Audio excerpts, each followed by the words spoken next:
Great, thank you. Good morning, everyone. I'm going to call to order at 9:01 the Committee of Adjustment meeting. I'll start by doing the land acknowledgement.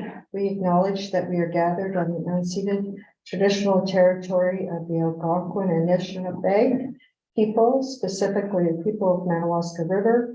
We further acknowledge that the Algonquin people have been stewards of this land since time immemorial, and we strive to treat the land along with the flora and fauna that supports their people or the people, their customs and traditions with honor and respect. Today, this area is home to people of all walks of life, and we acknowledge the shared opportunities and responsibilities to live, work, and survive within this beautiful territory. Which all my relations. Any additions or amendments to the agenda? Seeing none, then I need a motion to adopt the agenda.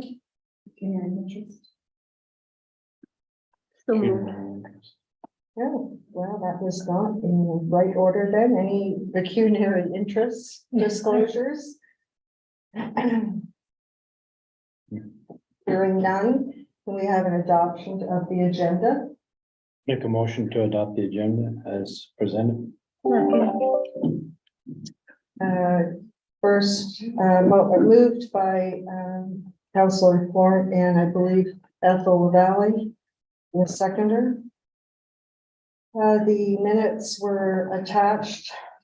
The June 20th meeting. Is there any issues with that? Or with those? Seeing none, then we'll need an adoption of the or a motion to adopt minutes. Councillor Sidog and Ethel Valley again. And I will now turn it over to Tracy Cannon, who is the planning and building administrator. Yeah, I got it set up one. I'm gonna do it here, please. Can you hear me?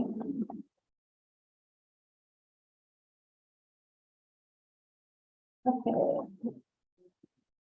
So this morning, Committee of Adjustment meeting is to consider a consent application under Section 53 of the Planning Act for lands locally known as 1724 Major Lake Road in the geographic ward of Murchison. The consent application is to sever two lots from the subject property, and it would result in one severed lot being approximately 2 hectares and approximately have 120 meters of frontage on Major Lake Road.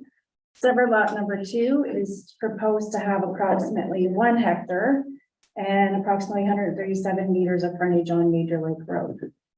The retained lot is proposed to have approximately 3.1 hectares and 194 meters of frontage on Major Lake Road. The two severed lots are currently vacant, and it's proposed to be used for residential use, and the retained lot is currently has a existing cabin, and that is proposed to remain as residential. Following circulation to the members of the committee, Councillor Florent had brought a discrepancy to my attention. The legal description in the notices states that the property is in concession 5. That information comes from land registry, which comes from MPAC, which comes down to us. So it should have been in concession 6 per the preliminary survey. A condition is proposed to be added to the provisional consent that Mr. and Mrs. Purchase, the owners and applicant, have their lawyer correct the legal description to reflect the correct concession.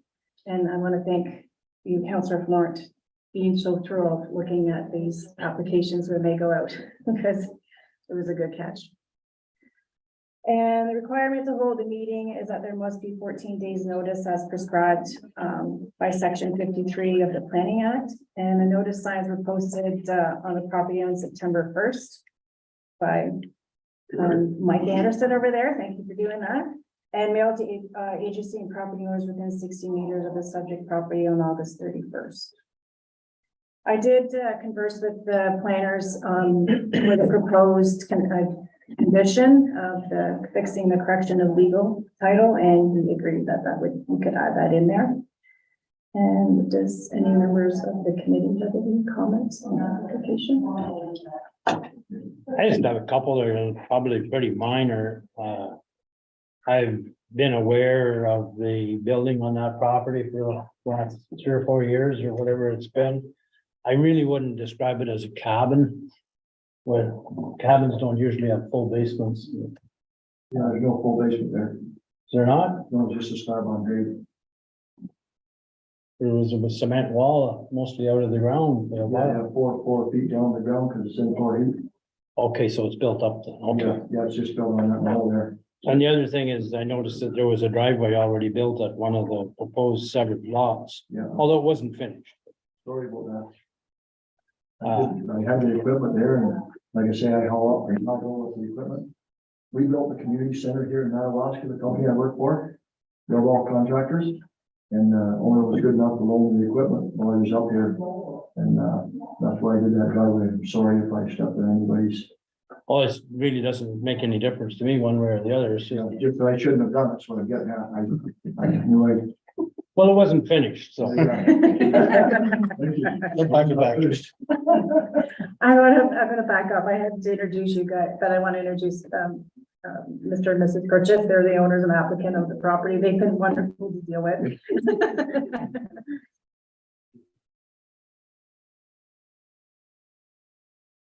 Yeah, I was, the reason I see it and the reason I'm out there is, like, I am the counselor for that ward and I've lived in Madawaska my whole life, so I'm very familiar with the area.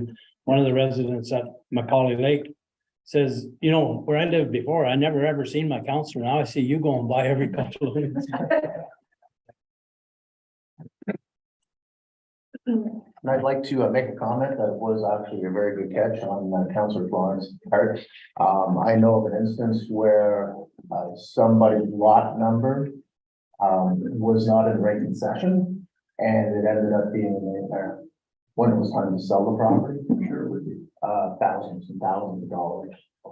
So is it concession 6 or 7? Because the impact does say 5. I thought it was It's concession 6. concession 6. Yeah, it's on. Actually, you can just see it. It's very faint in the background. Concession could. So did, who screwed up the impact or? I think maybe, because that was a natural severance Okay, back when before you purchased it. And I think maybe when that was registered, Okay. maybe when you purchased it, maybe it was an error, maybe it was an error prior, I don't know. yeah, But I think just when you're talking to your lawyer, when you have to be, they have to be involved anyway, when you do the. They should. Yeah. I mean, thank yeah, I you. wouldn't even bother you with that. No, and honestly, I just, Thank you for finding that, sure. yeah, Well, the original property owner did own property in concession 5 and concession 6. So that's probably where the confusion came from, because there were severances on both ends of that property, some of it in 5 and some of it in 6. Okay. So I'm assuming that's where it got screwed up. Okay, it probably said the original legal description said concession 5 and 6, and then when they transferred that one of yours, they put 5 instead of. okay, I should look at the other one and see if the other one said 6. yeah, It would be wrong too. So, I have yeah. an old land tenure map from Ministry of Natural Resources. I think it's 1984. It's getting a little crumpled in that now, but it clearly defines the patented land separate from the crown land. So maybe I had that map in my hand when I was looking at this. So that's probably why I noticed it right away. Can I ask why this is with us this morning? This seems very straightforward to me. Why has it come for minor variance? Or consent, you mean? Hmm. Because it's not considered a natural severance, it's severing Oh, okay. property on the same, so. Natural severance is if there's a road in between, and that's how they got the property the way they did, because Yes. there was a road in between, so it's considered a natural severance. But now he wants to sever the lands and there's no natural road in between them, so now he has to come to it. Yeah. It is a pretty basic one. Yeah, I like that. Absolutely. So going back to the problem that Joe identified. Will that have to be corrected? Yeah, that's why that condition, I've added that condition, that be corrected when he does the transfer, whatever lawyer you have does the transfer, they can look at that and confirm title, and they'll have to go to land registry anyway, so it's just like probably gonna cost a little bit more to change the deed, but of course, but you're in the process anyway. Yeah. So, And then part two that's proposed to be on. It's not proposed, it is going to be part of the part three of the separation of the properties. That was originally township, and we, because it's a road allowance. And we traded that with Mr. Robertson I wonder very if it's- early, I think when you were mayor before, like 1999 or something like that. The aging. comes with It was- Well, I was there too. Yeah, we had traded a portion, because the road, Major Lake Road was actually on his property. So Oh, we I traded, we made a trade there and give him that part of the concession and it was not a concession line, it's a lot line, I guess it is. It was less complicated back then. That's why there's an extra part on this Oh, map. okay. Oh, okay. Makes sense. Yeah, part two. Yeah. Yeah. But I was around, and I think the mayor was around too. when that was- Probably. And what do you do? She was only 11. Thanks, how much is that? Do you have anybody else have anything at the table? Mhm. Do you want to say anything? No.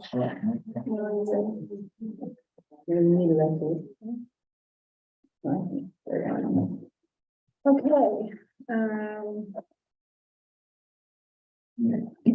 I think we're at a point where we can proceed with a motion to approve the decision. So if I can get a motion on a decision of application C 2023-02. I'd like to go ahead and propose that motion. Collins. I'll second it. Warrant.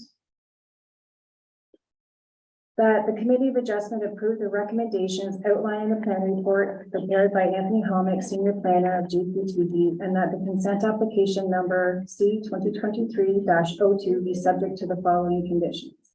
That the applicant provide the township with the original executed transfer deed, a duplicate, original, and one photocopy, a copy of the reference plan to be deposited in the land registry office that is substantially in compliance with the application sketch, and a schedule describing the severed lot and naming the grantor and the grantee attached to the transfer for approval purposes.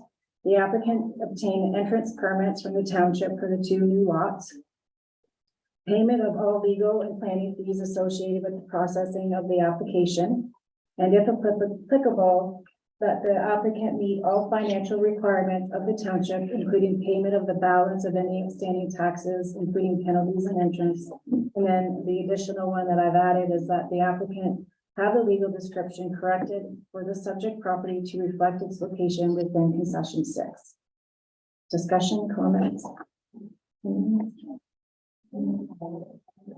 I now call, sorry. I think it's very clear and all of the I's and all the T's have been crossed, so I think that, as mayor, I'm very comfortable with going ahead with this one. I just want to. So I now call for the vote of the Committee of Adjustment. Mayor LaValle? Four. Sorry.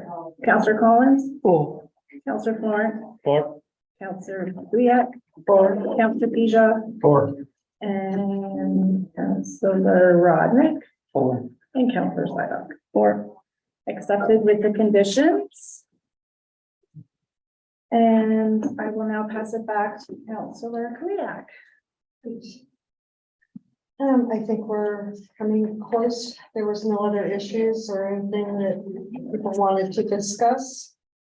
We will go on to scheduling of the next meeting. Will be done as required. Yeah, and I have a few applications are coming in, so. We're not doing it October. I don't know. What's that October schedule?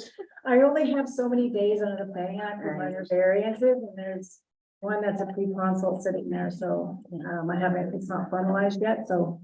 But just expected, I think people sat all summer and now they're ready to get things moving for the winter. Yes. Okay, so if I can get a motion to adjourn. Lori Sidoc, and second. Sean Pigeon. And it's a great. Adjourn at 9:16 a.m. and I will just,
whatever.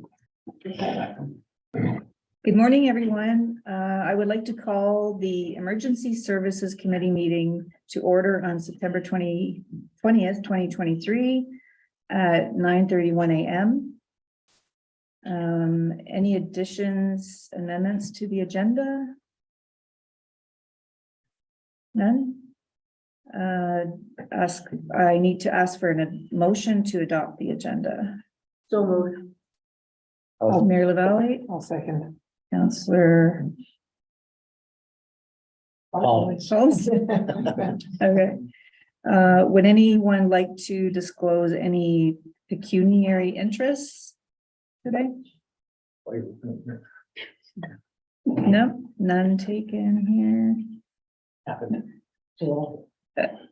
I'd like to pass the meeting over now to Brian Acme, the Community Emergency Management Coordinator, to do the introductions. Thank you. Welcome, everybody. I see a few new faces and a few possibly new people on Zoom joining us today. This is one of two meetings we're going to hold this fall, which is required by the Emergency Management and Civil Protection Act. We've got a few new staff members and one or two new committee members. So we'll start off with introductions around the room. So just give your name and your position and who the organization you're with. And we'll start with Mayor LaValle and work around the room. Mayor LaValle. I'm Brian, the EMC and Operations Foreman for Public Works. Tracy Cannon, Planning and Building Administrator and CEMC alternate. Councillor Sandra Collins from the Township. Councillor Joe Florence. Councillor Joan Clea. I'm Melissa Botts. I'm from Radford County District Health Unit, and I represent the MOA. I'm Teresa Kramer. I'm representing the Senior Center. Amy Bernardi from the Canadian Red Cross. I'm the emergency management coordinator for this province. I'm Steve Ronholm. I'm Public Works Superintendent. Adam Zibarth, Township Custodian. And Collins Fletcher.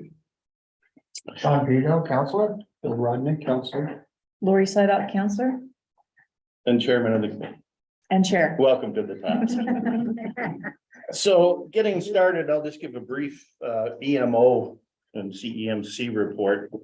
Unfortunately, our EMO field officers aren't here today.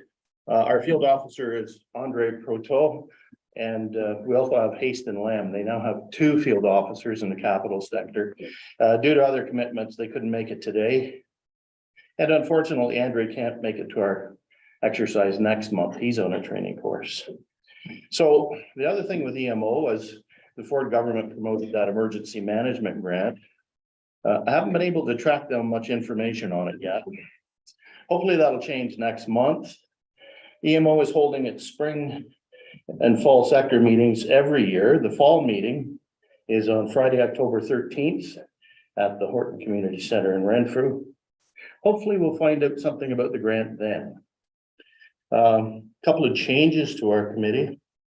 I'd like to say thank you to Sergeant Mike Holbrook of the OPP for his service on our committee. Mike is transferring to the Bancroft detachment, so we'll be having a replacement on the committee from the OPP, and we wish Mike all the best. And another thank you to the former custodian at the Catholic school, Adam Wanamaker, who also has gone on to different career moves.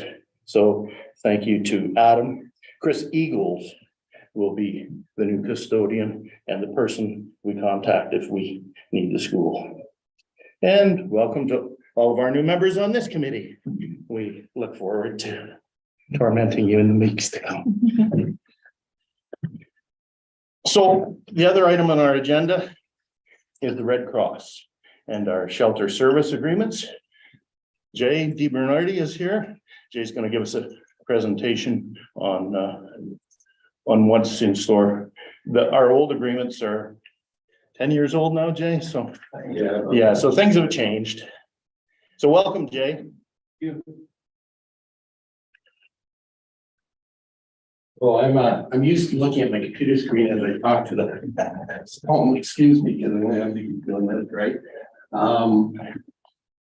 I guess that's screen share as big as it's gonna get, eh? Or will it fill the screen? There we are, perfect.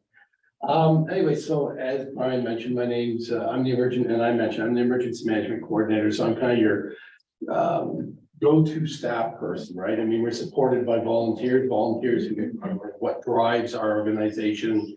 And those are the people that come into the field and actually deliver the services as needed with, you know, maybe one staff person, right? But the bulk of the work is done by volunteers, which is really great.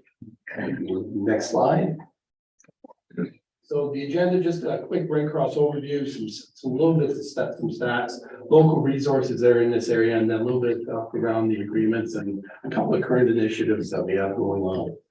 Next slide. So who we are next. So our mission to help people and communities in Canada around the world in time of need and support them to develop resiliency. Red Cross is considered a leading humanitarian organization where volunteers drive the organization. And I can say for my team, we're actually an exception within the rule of the Red Cross in that my management committee is composed entirely of senior members of the team who have been there for 10 plus years.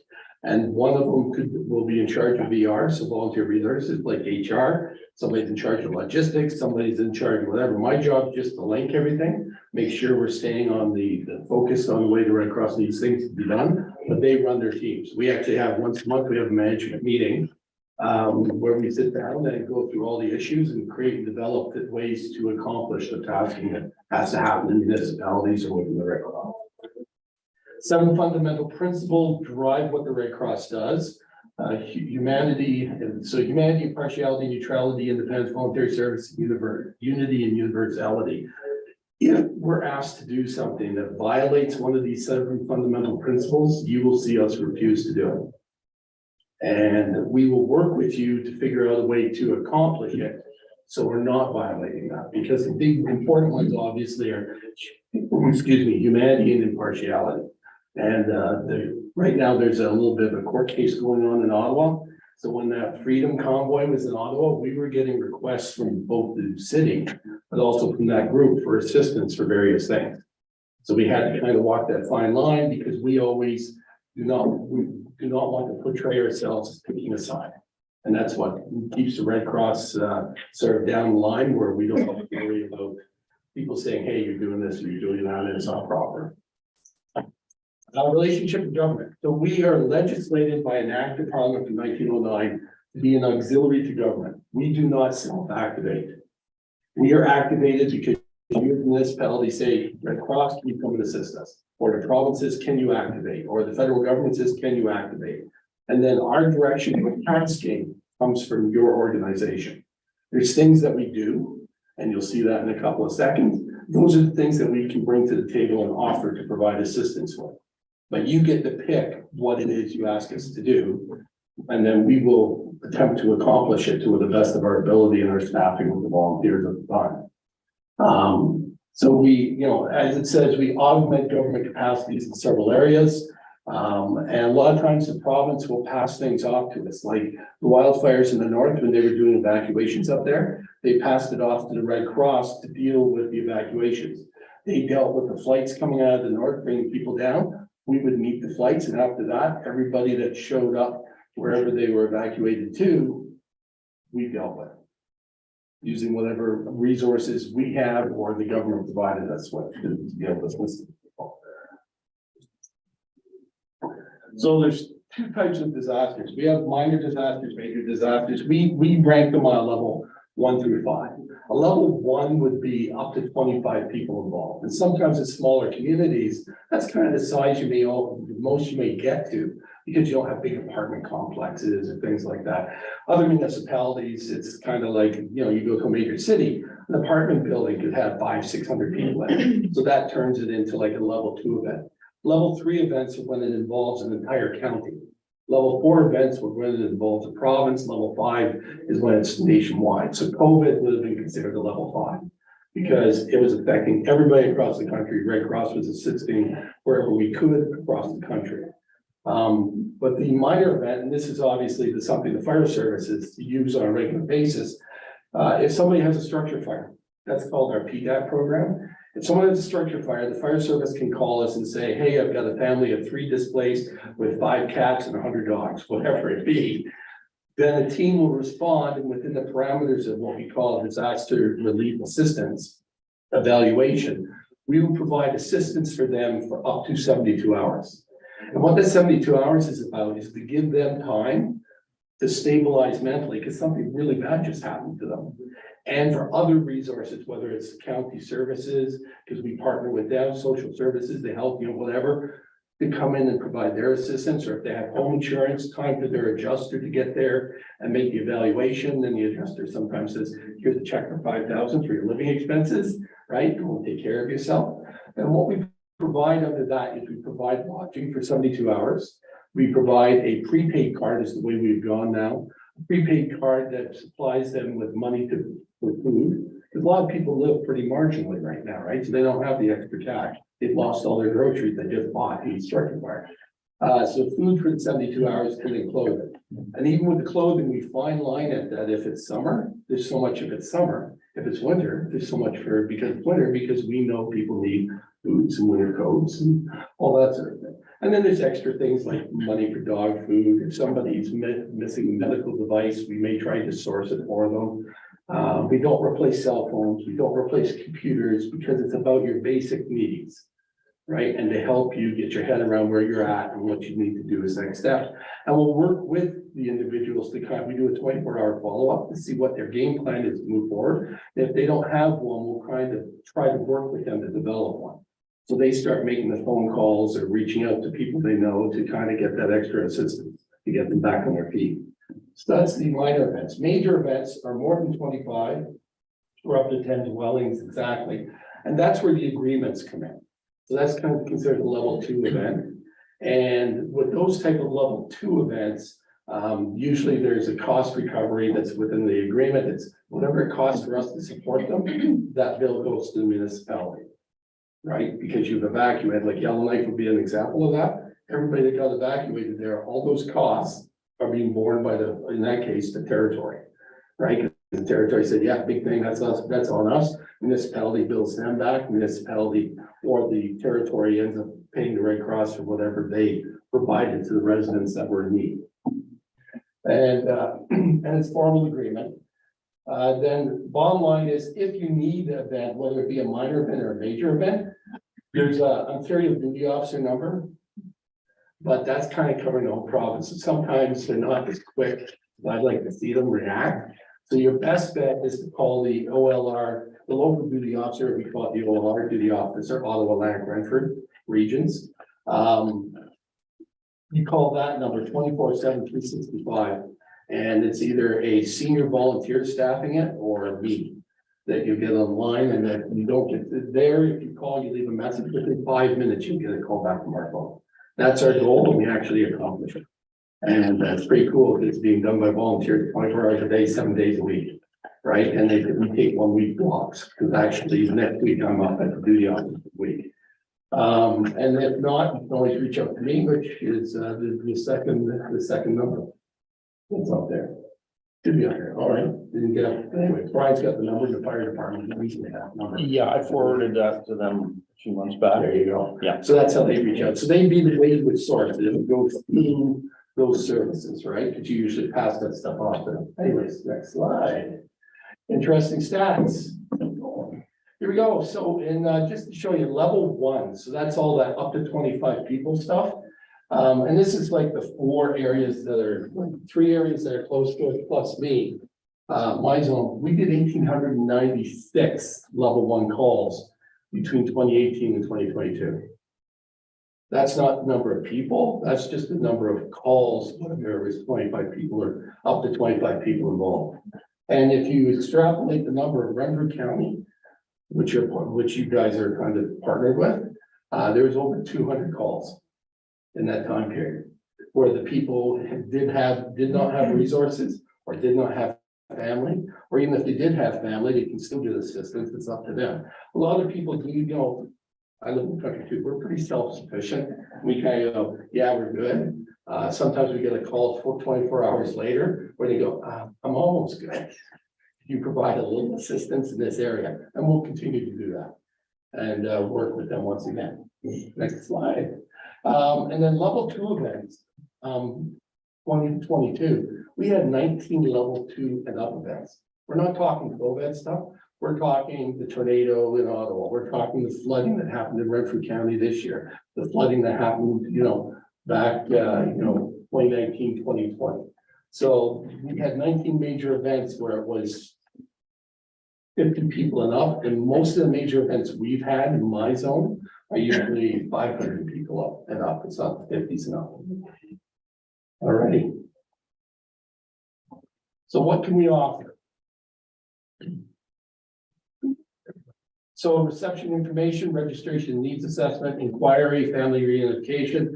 A lot of times, like the tornado just recently happened in Ottawa, we were getting phone calls saying, my grandmother lives in Barhaven and I can't reach her, and I'm in Vancouver.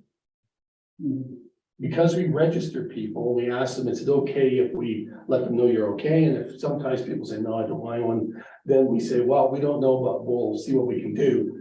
But because we registered, then we phone them and say, hey, your grandson Willie just called. Maybe you want to give him a call because he's a little bit worried about you, right? So that's what family reunification is about. It's just making sure the linkages are there so it takes the stress out of people. Lodging, where we do that through commercial means, which is hotels, or we do that through setting up a congregate shelter, like at the school, in the gym, or whatever, where we bring cots and blankets and all that stuff in. That's the 2 types of lodging that we work with. Emergency clothing, which is self-explanatory, emergency food, which is self-explanatory. Do we have people that cook food and do food? No, we have partnerships with people.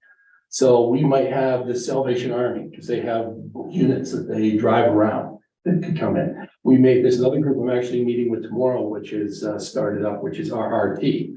And they came to me and said, hey, how do we become part of the support system for? So we would reach out to them. And that's why I'm meeting with them tomorrow to figure out, okay, what do you got? Where can you deliver it? How quick can you deliver it? How much can you provide?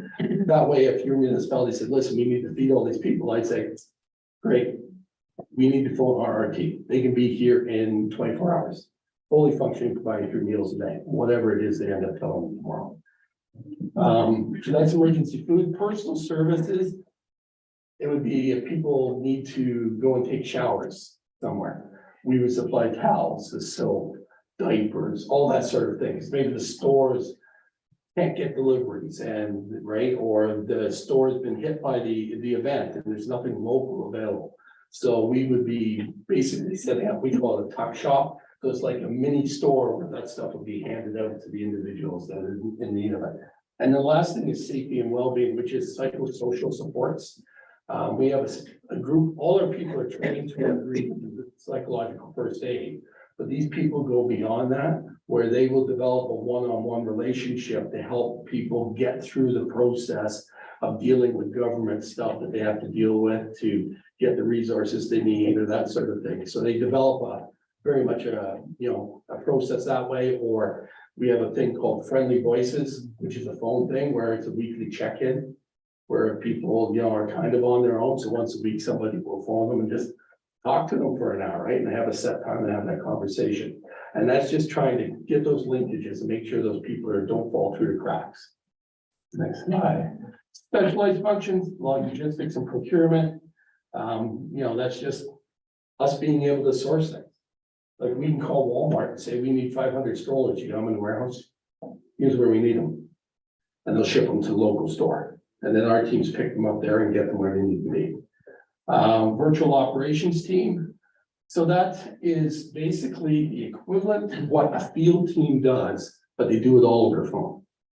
So if the event is so overwhelming that the field teams are going to have all these people lined up, sometimes we'll say to them, give us your name and phone number and someone will be in touch.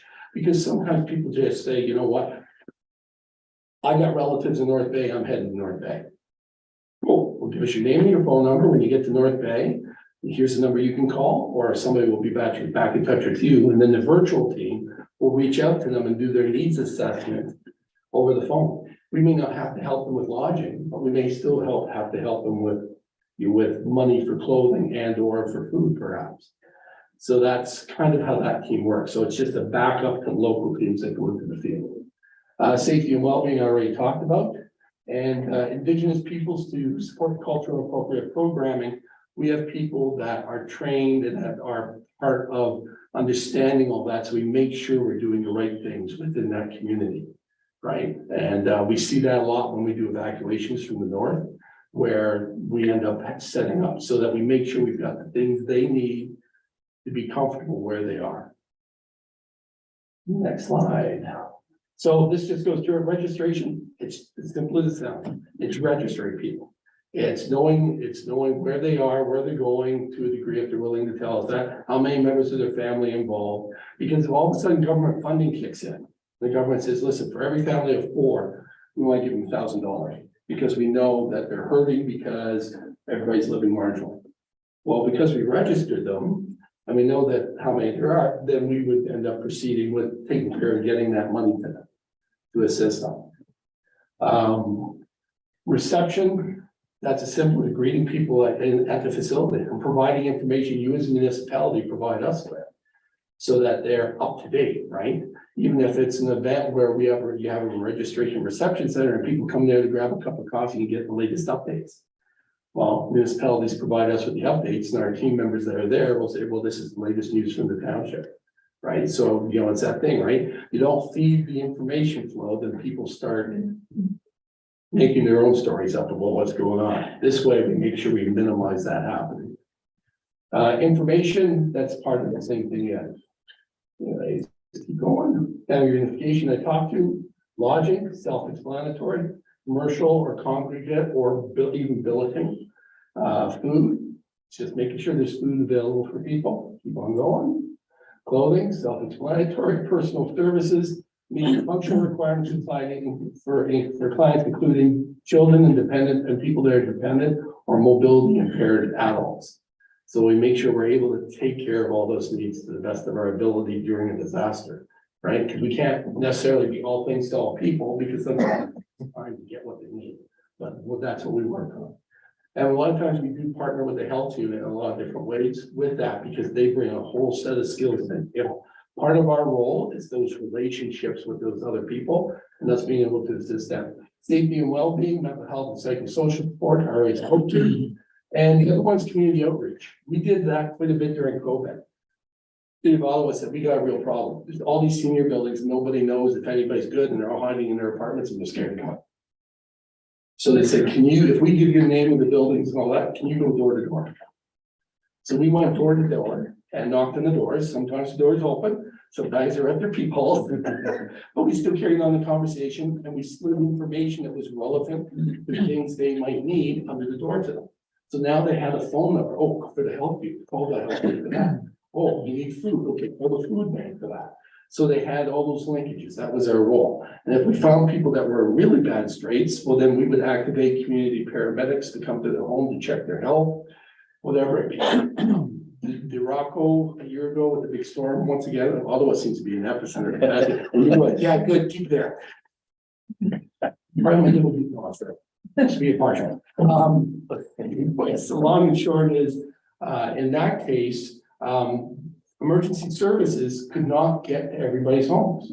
They've got their day-to-day job. There's still fires happening. There's fire accidents happening. There's things going on. There became large sections of the city, because that carried on for over 2 weeks. Large sections of the city where nobody had checked on people. They activated this once again. We actually partnered with the health unit in Ottawa. They put a health nurse with the team, and that team went door to door. So we had multiple teams, and we go into a community that they wanted checked. Health unit was there checking for the health side of it. We were there checking for the other needs. And in some cases, we found people that had not been able to get out for groceries because everything was down on the road. They had nowhere to go. They had mobility issues. There you go. We solved the problem through our partnership with the food bank. Food bank provided us with food boxes. We need to deliver food boxes back to those people. Because the food bank was overwhelmed as well, right? Keep on going. Data management. It's just all the stuff around registration, the registering people. Privacy is the key. People control their data. Our database is controlled. There's certain information, if they agree, that we can release to the municipality, and there's other information that we won't because it's a violation of the privacy legislation, right? But there's always ways around things. Good example of that would be, working with Samaritan's Purse. There's another partnership, right? We knew that there was a whole bunch of homes that had issues around whatever. We couldn't provide them with certain information, but we could point them in a direction. And because we knew we'd already talked to those people, and we knew where they had needs, it saved a lot of time for Samaritan's Purse, because all they had to do was go to the doors and go, I hear your basement's flooded. Blah, blah, blah, we're a Samaritan's Purse. You can contact the municipality to verify we're legit. Would you like us to take a look at your basement so we can muck out your basement and help clean it up? Because it may have been seniors who just wouldn't have the capability of, or they have to hire a company, they couldn't afford to hire a company to do it. So they'd be living with a health risk, potentially, right? Black mold and the whole 9 yards. So that's Samaritan Purse's piece of the world, right? They love mucking out basements and doing that sort of stuff. That's what they bring to the table, right? Targeted financial assistance, that's where through the PDA program or level 1, there's never a bill back for any of that. That's funded through fundraising efforts of the Red Cross right across the country. Right, because that program runs everywhere. Zero cost to municipality, it's just the help goes to up to that number. Over that amount, if the county, the province, the feds kick money in, that becomes a target. So use Constant Bay as an example, or even up here in Renfrew County back in 2019 flooding. The gut Fed said, we're gonna give everybody that's impacted with an impact zone of where the declared emergency was, and that's where it's important that your community emergency management coordinators coordinate with you and the council to understand what are we declaring as a zone. And then the government said, okay, we accept that zone as the epicenter, everybody in there gets $600. So they registered, so then we were providing them with prepaid cards for $600 or EFTs, their choice, for the $600. So it helped pay for fuel, it helped pay for groceries because they lost all their groceries or whatever it be. So that's what the targeted financial assistance is. And next. Coordination of the volunteer sector, we can work on that. We don't do that as much as we used to. But we can do that. Site management, if you say we want to set up a congregate shelter for evacuations, we will provide site management. We will manage the site on your behalf, right? Using our 7 fundamental principles to take care of those folks, using Health Canada standards for congregate shelter, working with the health unit to make sure that we're following their guidelines. And we will manage the whole thing. So there'll be a site manager that's trained and certified to do that. Under them, they'll have supervisors and Red Cross responders. That'll be there 24 hours a day, 7 days a week until such time as the operation falls down. And then communication, we have media people, and I have a great media team here. Absolutely fantastic. The guy that heads it for me, you probably see him on CTV and all that sort of stuff. He's so good at what he does. They provincially ask him to do media interviews and all that. We don't go out and just say whatever. We come to you and he coordinates with you. What do you want to say? I've been asked to talk here. Are you okay with me doing this media thing? Because the BBC knows Red Cross is there. They always want to talk to us, right? What is it you want us to say to them? What message do you want to go to your residents? And that's what he'll take, and he'll feed that into the conversation. Sure, he's going to talk a little bit about what Red Cross is doing there, but he always makes sure, they make sure that your piece of information is in there as well. Right, so that's that two-way communication. Next slide. Risk management, epidemic prevention and control. Got involved with that with COVID because the health units only have so many bodies. So we have people that are trained to deal with that and work in relationship with the health units across the area. Site management in a pandemic, same thing. We had people working and managing vaccination clinics. Nurses were provided by the health side of the world. We managed all the admin pieces for them. In some cases, we even managed the vaccines and the storage of the vaccines and the rotation of the vaccines because we have logistics people that are trained in that from our international stuff. So they were doing all that processing in some of the larger centers, smaller areas. We never asked for it, and that's cool. We only go where the ask is. And then the mobile and other clinics and testing sites. If you ask us to do them in, you do them in, we do them in. You ask us to be a greeter at the door and direct people where they need to go, that's what we'll do. You want us to be the person sitting in the waiting room to make sure people wait 15 minutes before they leave after their shot? We'll do that. But that was all the partnership.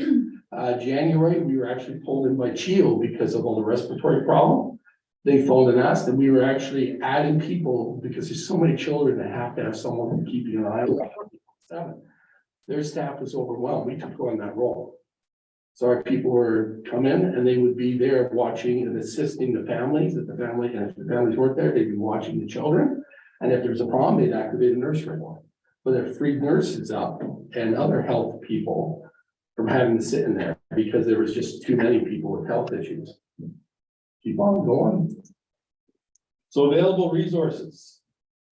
So in Renfrew County, we have what's called a 50 BM trailer. That 50 BM trailer has 50 cots, 50 blankets, 50 pillows, 100 teddy bears. Everyone loves their teddy bears, right? Because they, even adults, right? You find one there, you play with that teddy bear, right? It's a stress reliever, right? And that trailer can be snagged and taken anywhere you're deciding to set up a congregate shelter. Next slide.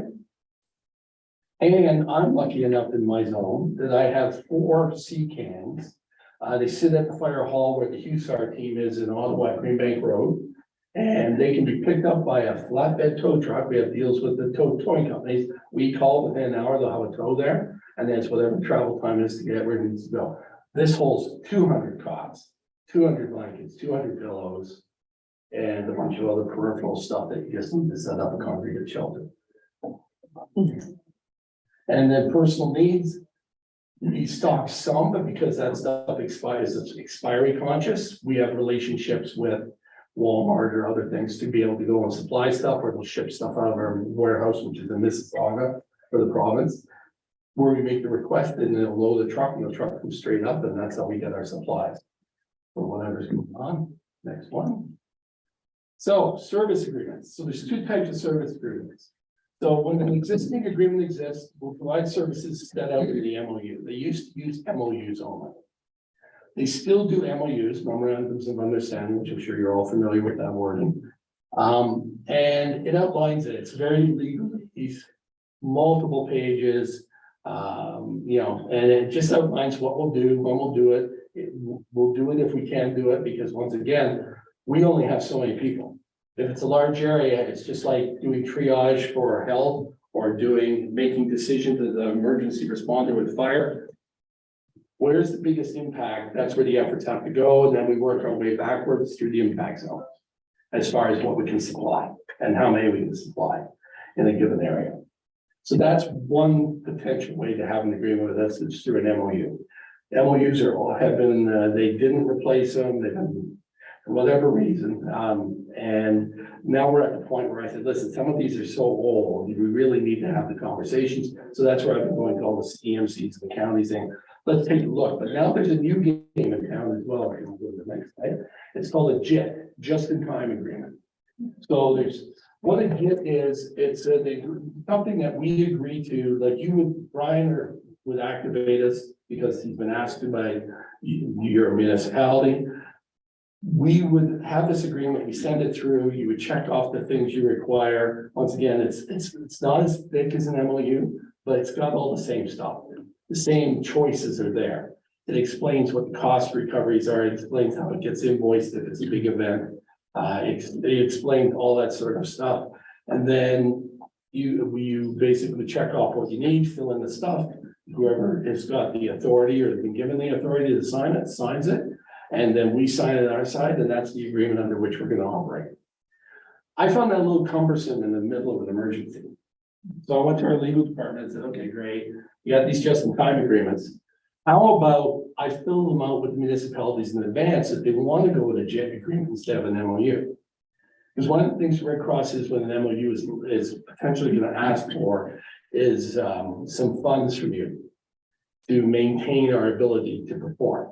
With a JIT, that wouldn't be the case. You're only paying for whatever the cost of an operation is, and hopefully the province is handing you some of the money to assist. So that's where the JIT, to me, is a better option for smaller municipalities, right? Because a penny is a penny is a penny in my book. I keep my municipal, so that's, I know how the whole I was fire service for 32 years, so that's why it's kind of like, I know how that whole world, and nickels are nickels, and you gotta squeeze them, make dimes, that's how it works, right? So the long and short is, these work quite well, but the nice way of that we upped it is that we can look, you can look at it, that way your council gets to look at it, or the MOU, you still have that choice. You get to look, decide, go MOU or JET. Once you make that decision, you can say, okay, let's look at the JET, look at what we might want. So it gives us a better feeling for what you potentially want from us. I can prepare my team saying, you're going to South Development. Here's the 5 things you're most likely going to be asked to do. That doesn't mean you can't ask for some of the other stuff that's on the list. Sure you can. It just means that I can prep the team that these are the most likely things. These are the buildings you'll be operating in. That's why we do shelter surveys. So that it's just like a pre-plan for fire. The site manager heading that way can actually open up and go, okay, I know what the building's like. When he shows up with his team, he goes, I want you to do this, you do this, you do this, you do this. Here's the floor plan. See ya. You'll do your job. You got a problem, come back to me. You don't have a problem, just keep on going. Right? So it just expedites our process, right? But everything's spelled out there. So your finance people have an option to take a look at it and say, yeah, that works for us, the way they're going to invoice or do whatever. And your legal people can look at it and say, yeah, you know what, we're okay with that legal wording in there of what's there. Because I hand you a JET, what are you most likely going to want to do? Have legal finance look at it. So let's eliminate that. So you looked at it in advance. And once a year, we would sit down with the CEMC and say, okay, nothing's changed in the JET for us. Are you happy with everything that's there? And they would verify you as a municipality are. And it's like, yeah, we're good. So then we just sit there because it's not signed or dated until an event occurs. But at least the document, everybody knows what's in it. Everybody's got a comfort feel for what it is or what it is. Next slide. Anyways, they talk about it. This is the way they used to do it. So with a JET, we would still roll even if you hadn't signed it yet. On the assumption that it's good faith, right? That you're going to end up signing it, you requested the help. I'm trying to eliminate that piece so that it's just like, you all know everybody's happy with it and just let's move on, right? And we get the job done and not worry about all the legal piece of the world, right? And the way that all works. Next slide. So that was how the activation steps of the JET was supposed to work. Initial discussions, JET agreement review, initial mobilization, need service delivery plan, confirm agreement in principle. So I'm just, so where I'm going with it, here's the JET, you look at it. If you're happy with it, tell me how you want it, you know, are you good with the wording? Everybody's at a municipal level, it's all good, cool, because it's our documents, we're all good on our side with it. So we actually went from here before an event even break to this. We're at the end game. The mayor, if the mayor has been authorized, is the authorized person to sign that. Before it's just like Brian slid like, hey, we're going to declare an emergency, mayor. Here's a document to sign this thing, right? Or your alternate. Here's a document that needs to be signed. It'd be the same thing. You just sign it, date it, fire it off. I get it signed on my end. Sorry, it's already looked at and it's our document. Next slide.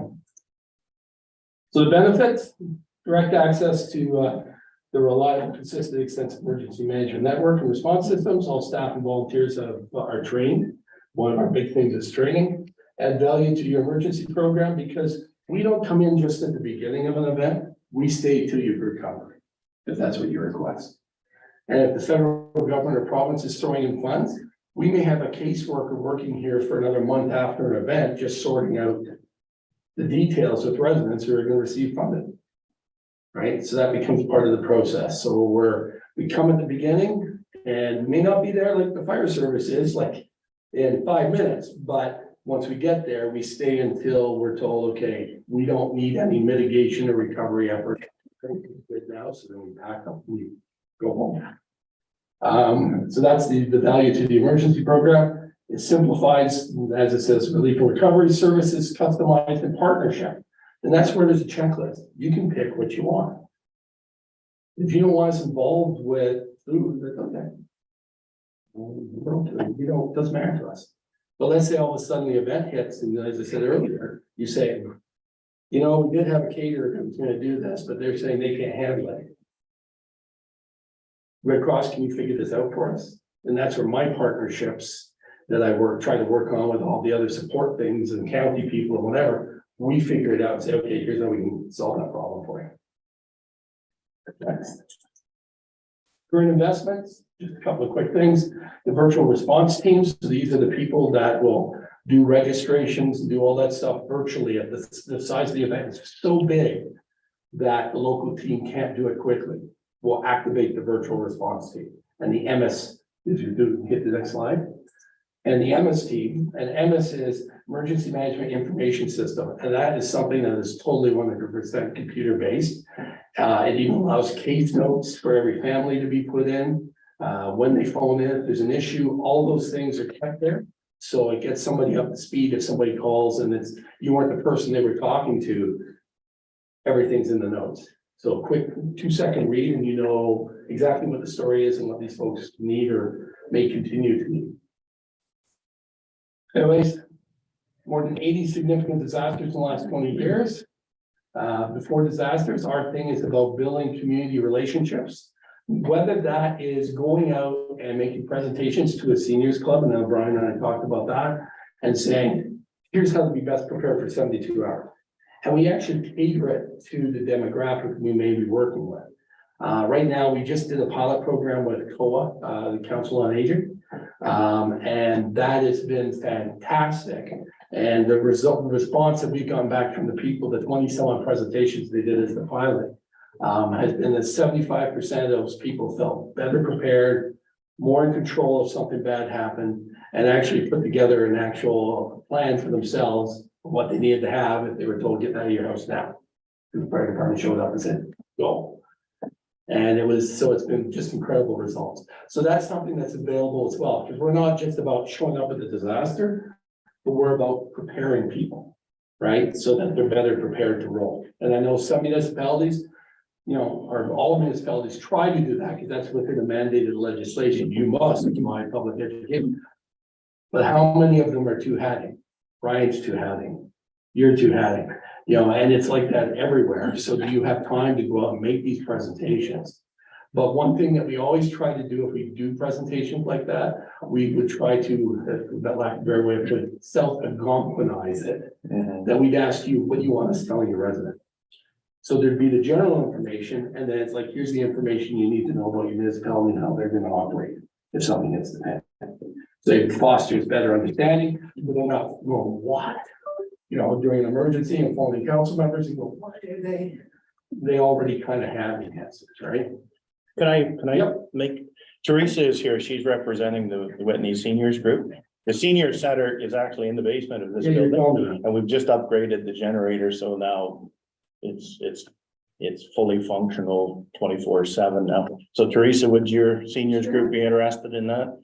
Because Jay and I could do a joint presentation and we'll put the municipal side of it with your side. Yeah, or I'd have one of the clients team come up and do it. Sorry.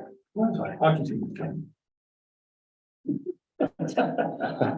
Sorry for the interruption. Yeah, no problem. So the, yeah, because they're, and the people that present generally are all people that have been involved in major disasters, which is cool because they have the experience of what they've seen on the ground when somebody asks them a question. Well, you know what? This is what happened. Your question, here's what actually happened. Here's how we had to deal with it. Easier way to deal with it would be for us to be better prepared because you already know, right? And then after disasters remain through the recovery, I've already talked to that. And just, you know, we value the culture and local knowledge. That's where we try to partner. That's my big thing is I like partnering within the county. I like partnering within municipalities. You know your areas better than I will, but I want to know your area as well as I can so that I can better prep my team to be able to do the jobs they've got to do in the area, right? And next. Partnership, meet with us, coordinate possible action plans, and well, let's get ready. Hate saying that, but you know what, the reality is stuff happens. And a little bit too frequently in the last couple of years, unfortunately. Right, and sometimes repeat performances in the same area, which is even wilder.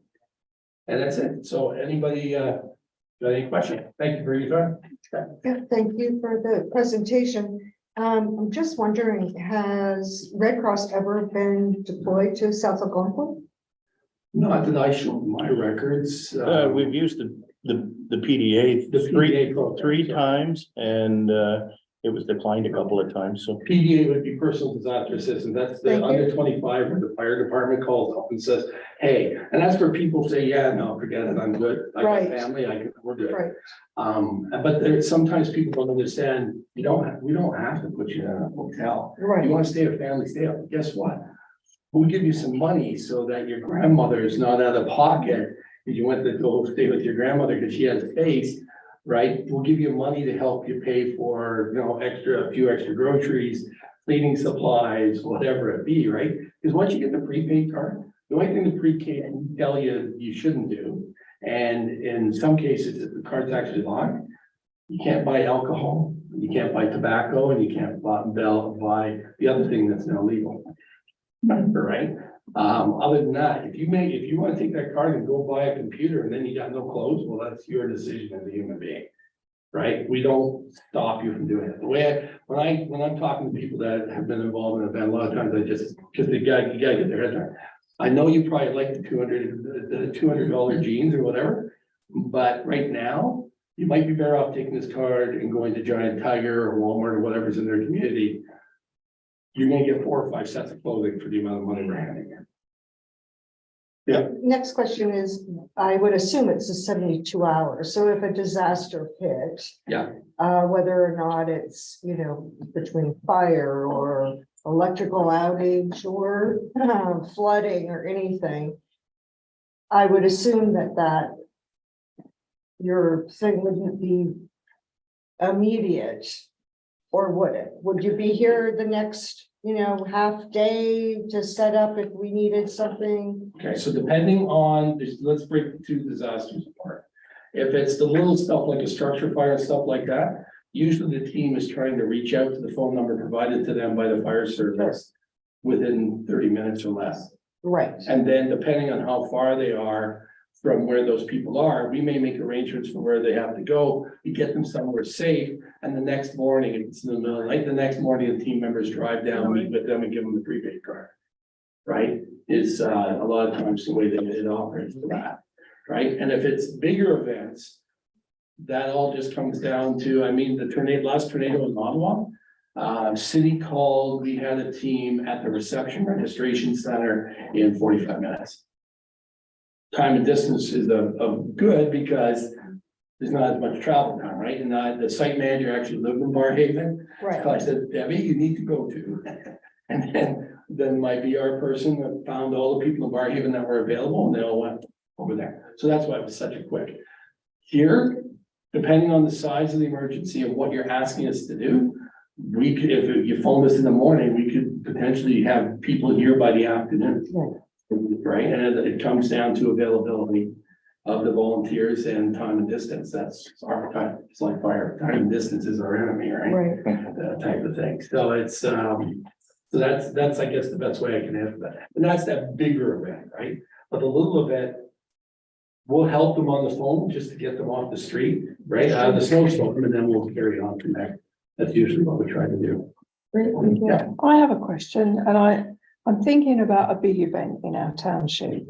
You say you have people to bring in, you've got coordinators, you've got field workers, you've got this, you've got that. If we have a big event, possibly all of our motels and hotels would be housing our displaced residents. Yeah. Would you bring in mobile sleep units, mobile trailers for your people to take care of your people? What happens with them? They end up sleeping in the same congregate shelter as the people. Okay.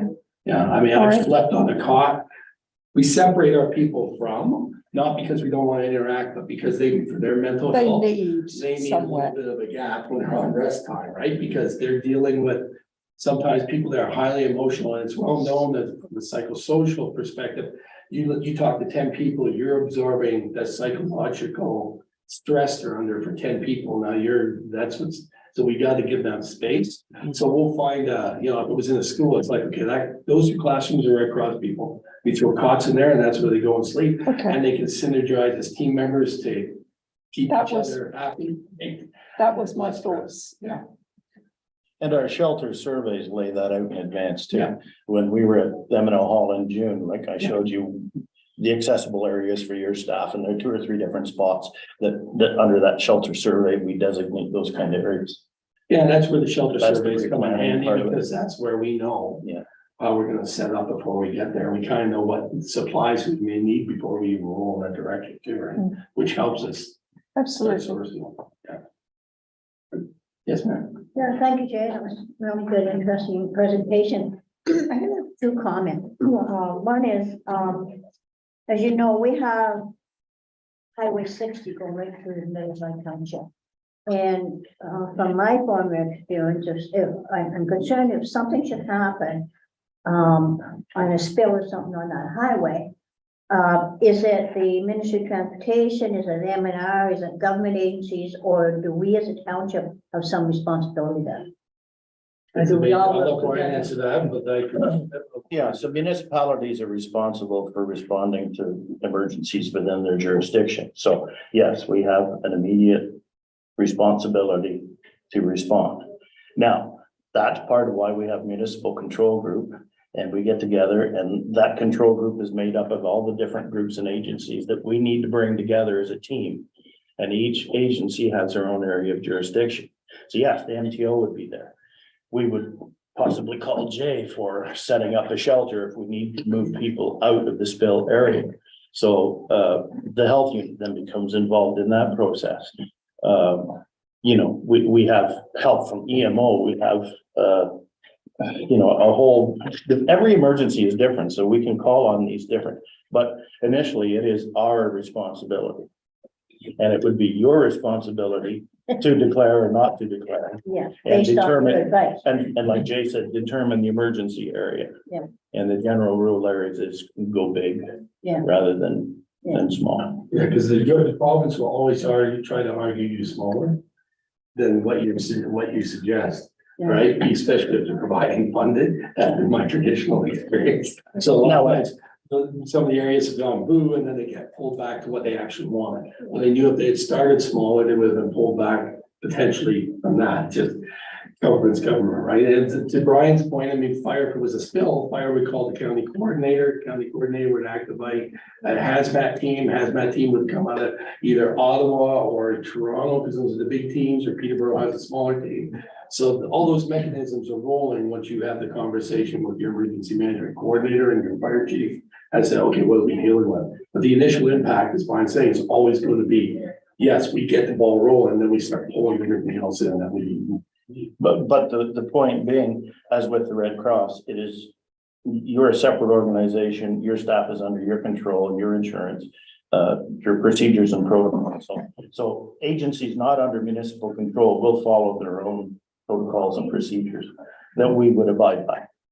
That being said, Brian, if I might, but because we work under you, as long as it falls within our profile, we will try to give it the way you're asking for it. Right. So even though we have we're gonna do this, but if you tell us, we want to use this facility for this, but after a shelter survey, it shows it's not great for that, but you end up having to do it because when it hits the pan, and sometimes you gotta do what you gotta do. Then we'll still do it, but we'll say, hey, can we get an extra 10 porta potties? Because you're gonna have people staying here for a week and there's only 3 bathrooms or whatever, because there are standards right down to how many water closets for these things, all that stuff. And that's all actually in the shelter survey. I just presented one yesterday over in Arnprior, and they were going, you counted the number of sinks in the building? Yep, because we have a mandate of, for this many people, you need this many sinks, and then every time you add this more people, you need this many additional sinks, right? I'll be very quick on this. And are you now preparing for a second wave of COVID? I don't know if I can say we're preparing, but are we sitting there, and if a second wave was to occur, as advised by the health unit and other things, to step into the same roles we did with the first? Yes. Yeah, I mean, that's what we're there for. Our job is just to sit there waiting. And whatever the ask is sometimes we have to invent the way of accomplishing at the time, because no 2 disasters are the same. So therefore, we'll invent how to do that within that. Because you can only prepare so much, right? Well, I think it's coming though. Anyway, that's my point. Thank you. I want to express my appreciation for your presentation. I've been to a lot of these. I've been on council forever. I think yours has been the best presentation by the Red Cross that I've seen in a long time. I appreciate that. Absolutely. Thank you. I'm usually dozing I off endorse about that halfway too. through and you kept my attention the whole time. Maybe it's just because I speak loud. That goes like. Thank you, I appreciate it. So I guess, Jay, the other side of this that you're always reluctant to bring up is, what can we do for the Red Cross? I know you're always, and I've always wanted a Red Cross team here. So what can we do to maybe promote the Red Cross and maybe some recruitment to get you some more members locally? Do you have a program for recruitment that, you know, we could advertise on our website or something? Yeah, they just sent me a poster I can print. I got that yesterday, but I wasn't near a printer. To be able to print up posters that have like a Q code so people can take their phone, do the Q code thing. And puts them into where they need to be able to start the process. I have to admit, the process for recruitment's okay. It's the process you have to go through to become a volunteer sometimes. It's a little bit heavy on the paper side. Yeah. So that's where my VR person, Halu, she's excellent. Usually if someone applies and I know in advance they apply, I give them her or one of her team members' numbers and I say, phone this person when you get bogged down in the paper flow online of what you gotta do, and they'll help you through it. Right? Because if you're left in multiple places, I've heard people say, you know what, I got on there, I got so frustrated, I just got bit. But I really want to do this. Can I not do it? No, you gotta go through the online processes and pay the Red Cross to do it. Because all our people are their security background, background check, et cetera, et cetera. There's courses you have to do before you even oriented to a team. There's a certain number of courses you have to do, like 3 or 4, just so you understand where you're heading. And then you make your decisions from there, what you want to do. And then when it gets into the specialty stuff, like logistics and all that, once you're part of the team, you can say, hey, you know what, I'd love to do logistics. Then you start working with that group and you get trained with it. But everybody gets trained to either the PDA level, which is the person's disaster, which is that under 25, and or the ERT level, which is the bigger events, because two different ways of operating, right? Some people do both. Some people, I've got a number of referee team members. They are PDA only. But if a local event that's a level 2 and up happens, they pitch in. They're not ERTs, but they still pitch in and they help. Right? They just take direction from an ERT who understands that flow. Right? Which is cool. But yeah, no, I could definitely provide you with some stuff. Right, because that's a big thing, right? I mean, if we had someone here and a structure fire happened here, they'd have access to resources and they'd be even quicker on the flow of their home and available than a team member having to come from Petawawa or Arnprior or Renfrew or, so it's nice if you got that sort of spread. Well, the one thing COVID taught us was that it shut down all our committees and our in-person stuff. And I know with discussions during that winter power outage we had, your operations were limited too because of the COVID legislation, the rules we had to follow. So having the volunteer base. We kind of figured out a way to accomplish it. Actually, the health team in Ottawa was a great help because everybody was kind of caught off guard by the magnitude of what was going to roll. They actually handed us all sorts of PPE and our teams were still operating in the field, following all the protocols about distancing and all that sort of stuff. The team here was like the only team in Ontario that was still functioning probably 90% of the way that we functioned pre-COVID. But just with the added value to keep them a bit safe because we don't want them being sick as well. Because the problem is you can't do everything over the phone or a computer screen, right? This is a people business. And when people are suffering and trying to support them on the phone, sometimes it's a little bit difficult. And that's where the team said, you know what, the heck with this, make us safe. And we'll do it within the safety parameters set. But we'll go to the people that are high stress, high risk, and make sure they're supported, right? And I think that's, I'm sure you can attest to the fact there's a lot of people during COVID that mental health wise, they were like totally stressed. Throw a structure fire into their mix, or some other event where they're evacuated, and then that's just enough to push them right off the edge of the, hey, I can keep it together. Just wondering if anybody joining us on Zoom has any comments they'd like to make? There isn't anybody on Zoom? Okay. I have one last question. Sure. Years ago, there used to be little Red Cross outpost type things in all the communities, and they operated a loan cupboard for crutches or wheelchairs or things like that. Is there anything like that still available? Yeah, the way the Red Cross operates is we will never compete with another organization. So if an area, if a county, let's say, has an organization that does that, we're not going to compete with them. You know, in some places it's the Lions Club, the Citizens Club, you know, that takes on those type of roles. I know in some communities, because that's where that partnership, I kind of know. Other places, the Red Cross does because nobody else is doing it. And that's kind of the way you see it. Meals on Wheels, another good example. We don't do Meals on Wheels in a big part of Eastern Ontario. Why? There's other groups that are doing it. They're doing a great job. Sometimes the Red Cross actually provides funding through some of the grant programs we have to assist them to keep functioning. But then in other places, like the City of Toronto, could get nobody to do it across the entire city. And they said, we want one organization to do it across the city. We don't want 10 different little groups doing this. All right, great. So the Red Cross ended up doing it. So in Toronto, they're doing it. So we operate the Meal on Wheel program, but here there's, I don't know, 5, 6. Yeah. Groups, at least 6 groups. yeah, that do it. And because they do it, we're not gonna compete. During COVID stuff, when the federal government started saying, hey, here's this money, we don't know how to distribute it to all these small NGOs. I ended up sending an email out to all these NGOs saying, hey, here's this grant for all your PPE needs. Here's the process, and that's a partnership. So a lot of them applied, they got funding, or they actually got the physical product was delivered to them. You know, so that's where we'll backfill into that. But yeah, so it's very hit and miss. We do, but it's based upon the community's needs. Or if the community, you know, if the county was to say, listen, we need this program here, and all the municipalities, the county council agree to that, then it's like, okay, who can we ask? And the health unit might go, yeah, we don't have the depth to do that. So then it might be, okay, Red Cross, could you potentially do it? So then the health side of our business, this is the emergency management side, that's my world. And then there's the health side of our business, there's that side of the world, and that's where that resides in all those programs. Right? Sometimes they use our volunteers, because a lot of times they don't have as much of a volunteer thing, where they'll end up picking our volunteers up to come and assist them with accomplishing their tasking. So I hope that answers your. Well, it doesn't.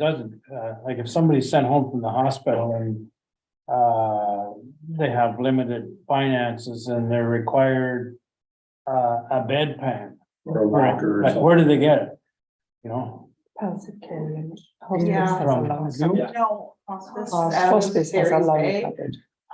Alaska Valley Hospice, they have a program that runs out. Whitney Algonquin's also. Algonquin here also help with Okay, that. that's good. Yeah. I didn't know So, that. Maybe we should make that And most information people, more. most available. people don't know Well, that. I don't think they it's quite advertise it, valid. but they do help, Joe. They do help, but I don't know that they openly advertise it. Okay, I'll give you the number. sure.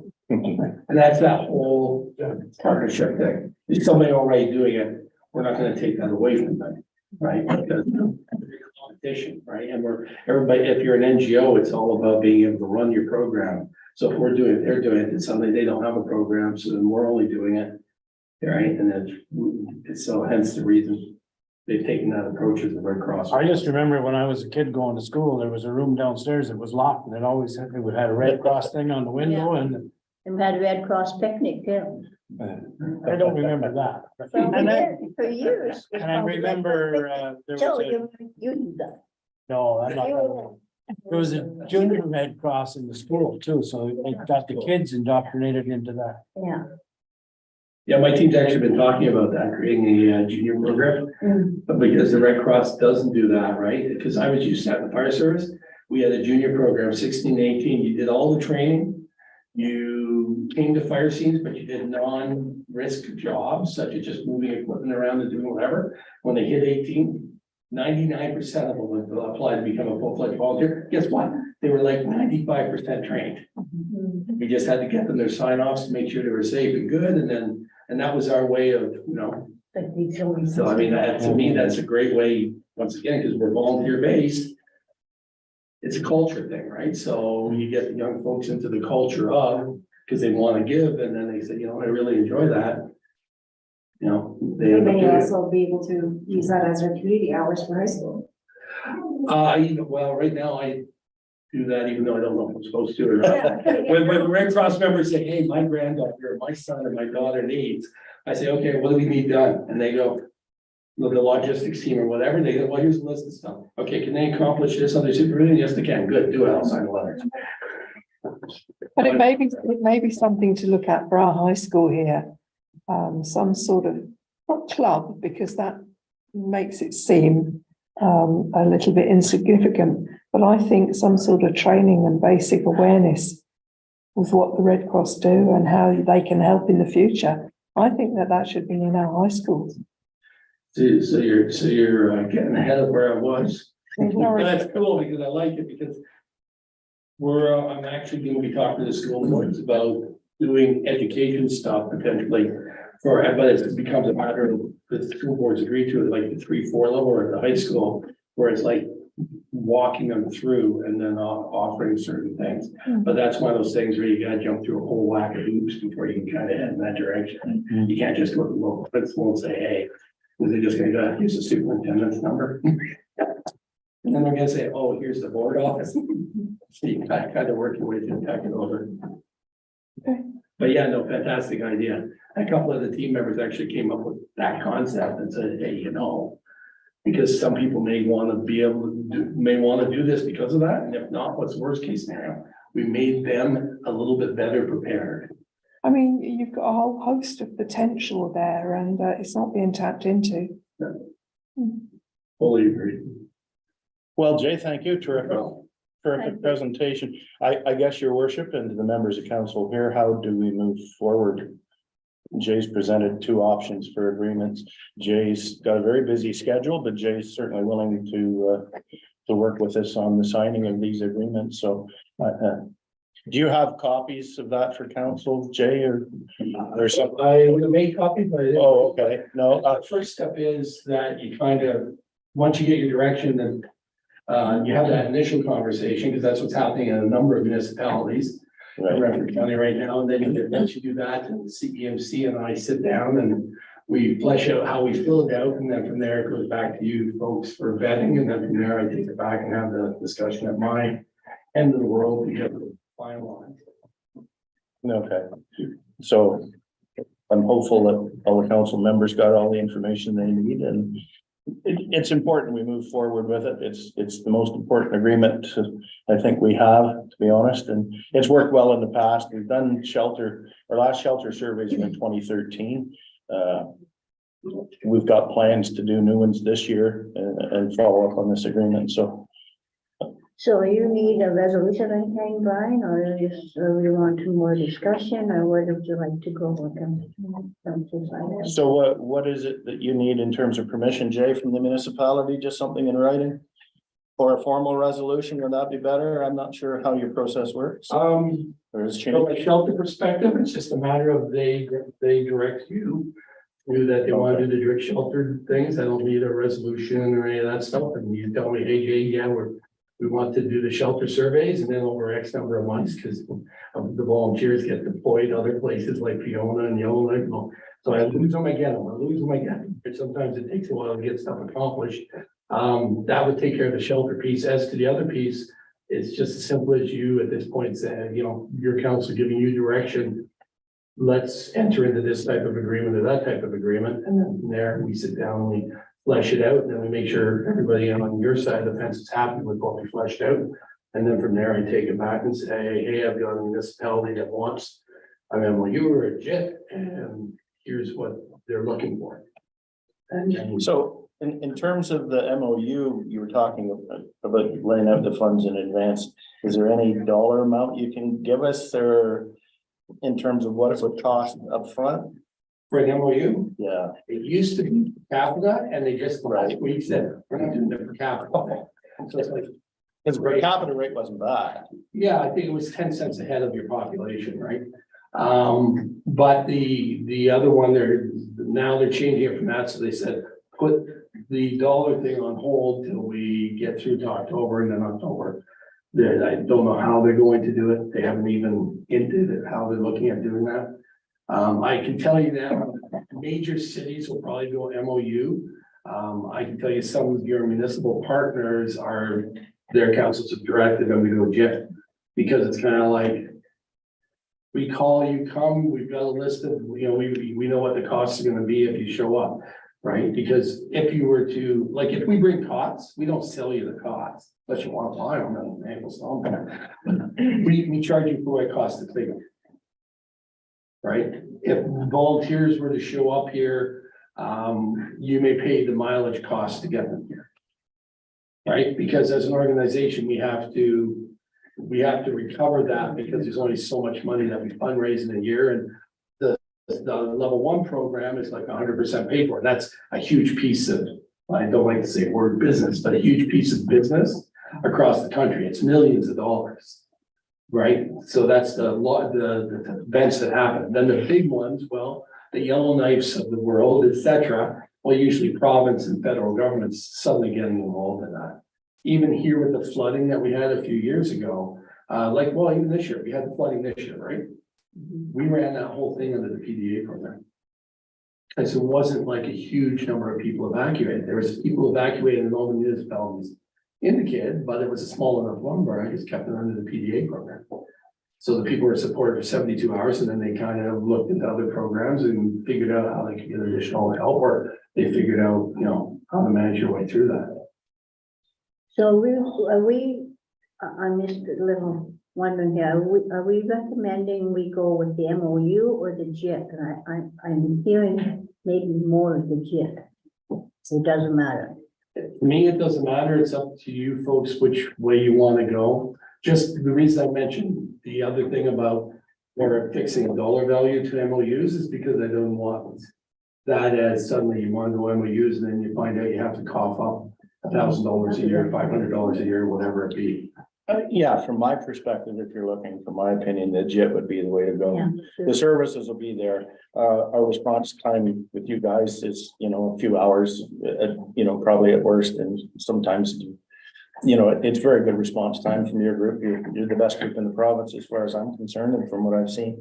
So my recommendation would be the just-in-time agreement. If you go with an MOU and you've got to lay out whatever funds they determine, then that's a budget item, and I think it just complicates the process. So, If you're looking for consensus around the table, I firmly believe in KISS principle, so JIT seems to be the way to go. yeah, I endorse that would be too. my recommendation, council, that we agree to go with JIT. And I think the agreement should come back as a bylaw. Yeah, I think so too. That's We're on how we an usually MOU work. at the moment, Yes, it's an So- MOU that was, so it'll need a bylaw Ongoing. to change that. it'll So, stay in place till the new agreements. Yeah. So, So, I'm sorry, no, you need to speak then, the consensus. So is everyone's in agreement then? Do it any, Jay, go ahead. Yeah, the one thing I'll just kind of ask, there's a couple of different ways, bring my old municipal hat back on. With the JET, if you did a bylaw for it, then if you make a change to it in a year's time, you're gonna have to do it with a bylaw, right? If, and I think there's a way to do that, and I know I have some other municipalities looking at it. If you embed it as an appendice to your emergency plan, then it's a matter of, it's an appendice, and if we have to tweak a number in there or to add a service, subtract a service, it's an adjustment to an appendice, and with an appendice, once you approve your emergency plan, which you do after you do a review every year and council approves, it just folds under that. So it kind of saves that step of a formal bylaw, and then, oh damn, we want to change. We asked the Red Cross to do these 4 things, but now we're asking them to do 3 more. Well, the bylaw is not saying you've got the right to do that because the JIT says. but surely we Yes. can have a bylaw to change from an MOU to a JIT with such services as deemed necessary at the time of request.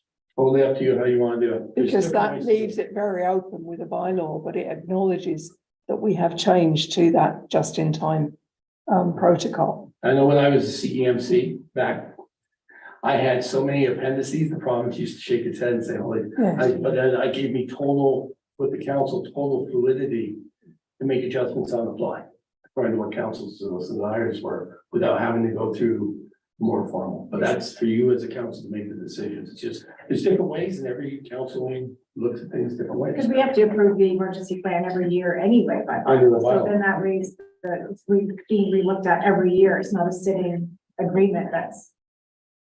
So Hennessy might be the, When's the last time the MOU was actually reviewed? exactly, yeah. And that's where, for me, the JIT needs to keep it live as an evergreen document. Yeah. And with an MOU, it's like everything else, right, you pass the bylaw, it sits there, and one day you go, oh, wait a minute. We can't do, we haven't looked at that. We haven't got And we enough do. horses to bring the cost yet.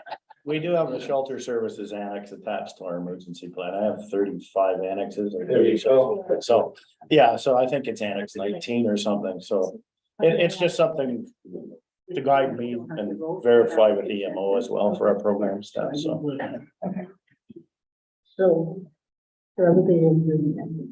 Everybody's in agreement then? Yeah. For the Yes. Yes.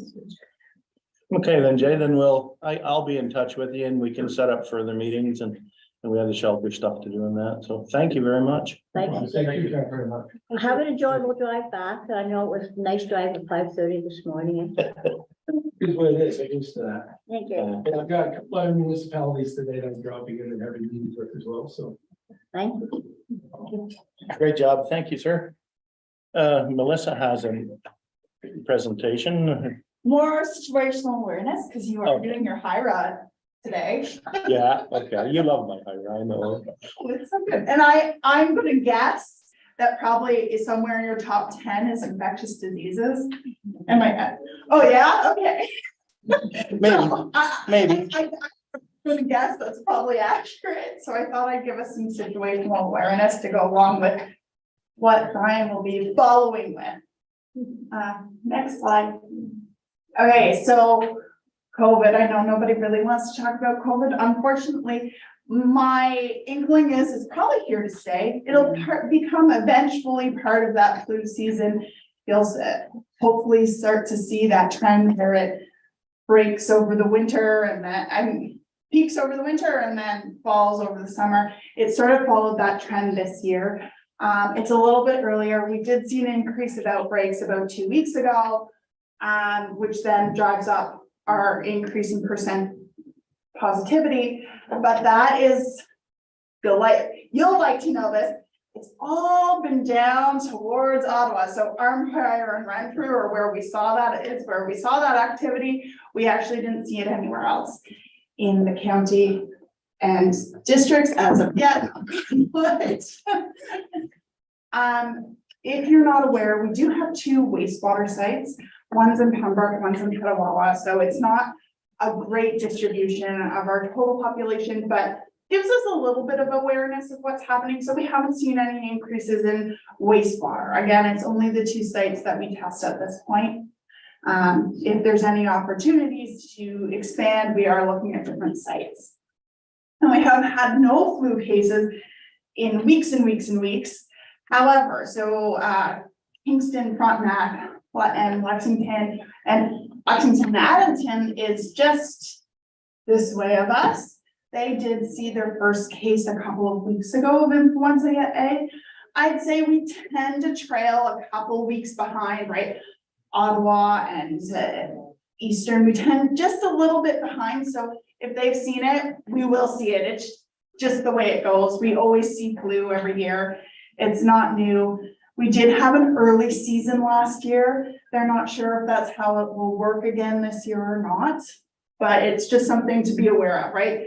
The rest of all the other respiratory diseases still exist, right? There's not just COVID, there's rhinovirus and parainfluenza and the other 4 coronaviruses, and there's the common, which are common colds, right? So they still exist, unfortunately. I'm sorry. Next slide. So The ask that we have of you guys, I did send out an email, I don't know, last week, the week Yes. before. We could go. Asking municipalities to support us with the rapid antigen testing program. So June 30th, they changed their protocol. It used to be that any pharmacy or drugs, grocery store could order rapid antigen tests. You'd probably had them in the grocery store here, I'm guessing, because somebody must have had them. The pharmacy had stacks. Stacks of them. So if they still have them, they can distribute them. They probably are looking at an expiry date of September, so here we are. They informed us like a week before they decided that they were not allowing them to do it, that guess what? The health units are now going to distribute them. Great, fantastic. So unfortunately, we only have our main office in Pembroke right now. That's not great distribution across our whole jurisdiction. So we have reached out to municipal partners to ask them if they wouldn't mind having or housing some in your office. And just so you're aware, there is information going out from the ministry level that, yes, they're supposed to have a stock of them before they get sick. They're not supposed to go out if they get sick, right? But the recommendations still are, if you develop symptoms, stay at home. So the intent is not to drive people here if they become ill. They should be doing this as a preparedness activity if they want them, because it gives them better access to antivirals. Then they should have a stock at home before they get sick. Doesn't make any sense, eh? But it really doesn't make, not your fault, it doesn't make any sense because people go get prescriptions, they go in there, buy something, they pick up, they're on the counter, you pick them up. So anyway, Yeah. you can do only what you can do, but yeah. So Mel, have you had any chats with the South Algonquin Family Health Team about distributing them? Are they able They to? were on our email list. I have not gotten anybody down in this neck of the woods, so I've been asked over by our infectious disease manager to do some outreach to some pointed places. So this happens to be one of them. I'm gonna do Barry's Bay. I will reach out to Jim, like I have a few. So my only thing is that if it's at the family health team, will the general public go there if they're not sick? That was my only question. So I'm not sure. You guys might be better suited to answer that. You know your population better than I do. I mean, surely the grocery stores and places like that would be a better place if you want them going out to people before they're sick. Yeah, but they probably don't want to be bothered. They with don't it. want to be I think they bothered, just changed the. Yeah, they literally said here, that figure out how to get them out to your residents. It's like, great, thanks. And it kind of becomes a health and safety issue for our staff when you get people that may be If infected. somebody- So that's a consideration for the municipal side. of it. The family health team is better handled, you know, they're better. Anyway, But again, this is a preparedness activity, and I do stress that because I have to say what the recommendations are. The recommendations are, you are sick, you stay home, unless you're really sick, and then you go to your doctor or hospital or whoever is doing the assessment, right? So it is a preparedness piece. It's no longer mandatory to rapid antigen test anymore, right? So we're trying to step away from that, but people are still asking for them. And is there a cost? No cost. So we order from the ministry. I don't know how long this program will last. I think what it'll be based on is if the season is high levels of activity or not. If there's high levels of activity, I assume that this will go on longer. If they're not seeing a lot of the activity, the program will end when they run out of resources. That's what I sort of think. What's happening with the schools? Are the schools able to send home? Pardon? Are the schools being issued so they can send home to the family? They no longer have to test either. So I know that this has been a conversation that they've had. I don't deal with the school. We have somebody else who deals with school. So I know this has been a conversation. At this point, they've decided not to.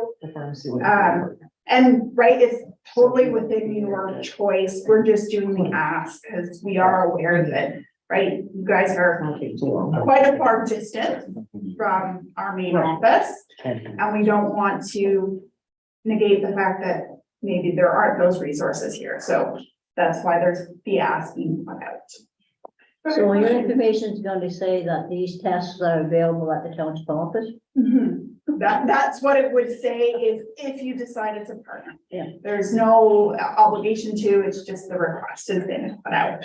I think if we put. Yes, could they just not then partner with the drugstore and he could do it? Yep, I can drop them on your desk and you can. You just have to tell us where they are because we did send out, we created a form, created a form so that you could order. We've kind of put it that either you're a healthcare partner or a municipal partner who can request from us. Because we don't want the general public sending in a request form for us. That's not what the request forms are for. So we're trying to taper it that way, right? Because no, we're not sending you the fun pack. It's not happening. We don't have the resources to do that. So we're trying to figure out a way to distribute to municipalities or to health partners large sums and then so distribute as staff, how, we do like the water bottles we hand out, people ask for them, we don't have to track anything. No, I did bring some so you guys can see what they look like. Everything's prepackaged. So you have your test kit, you have the swab, and then there's an information package in here. We packaged all of them because now they're not coming in those nice green boxes anymore. Those don't exist.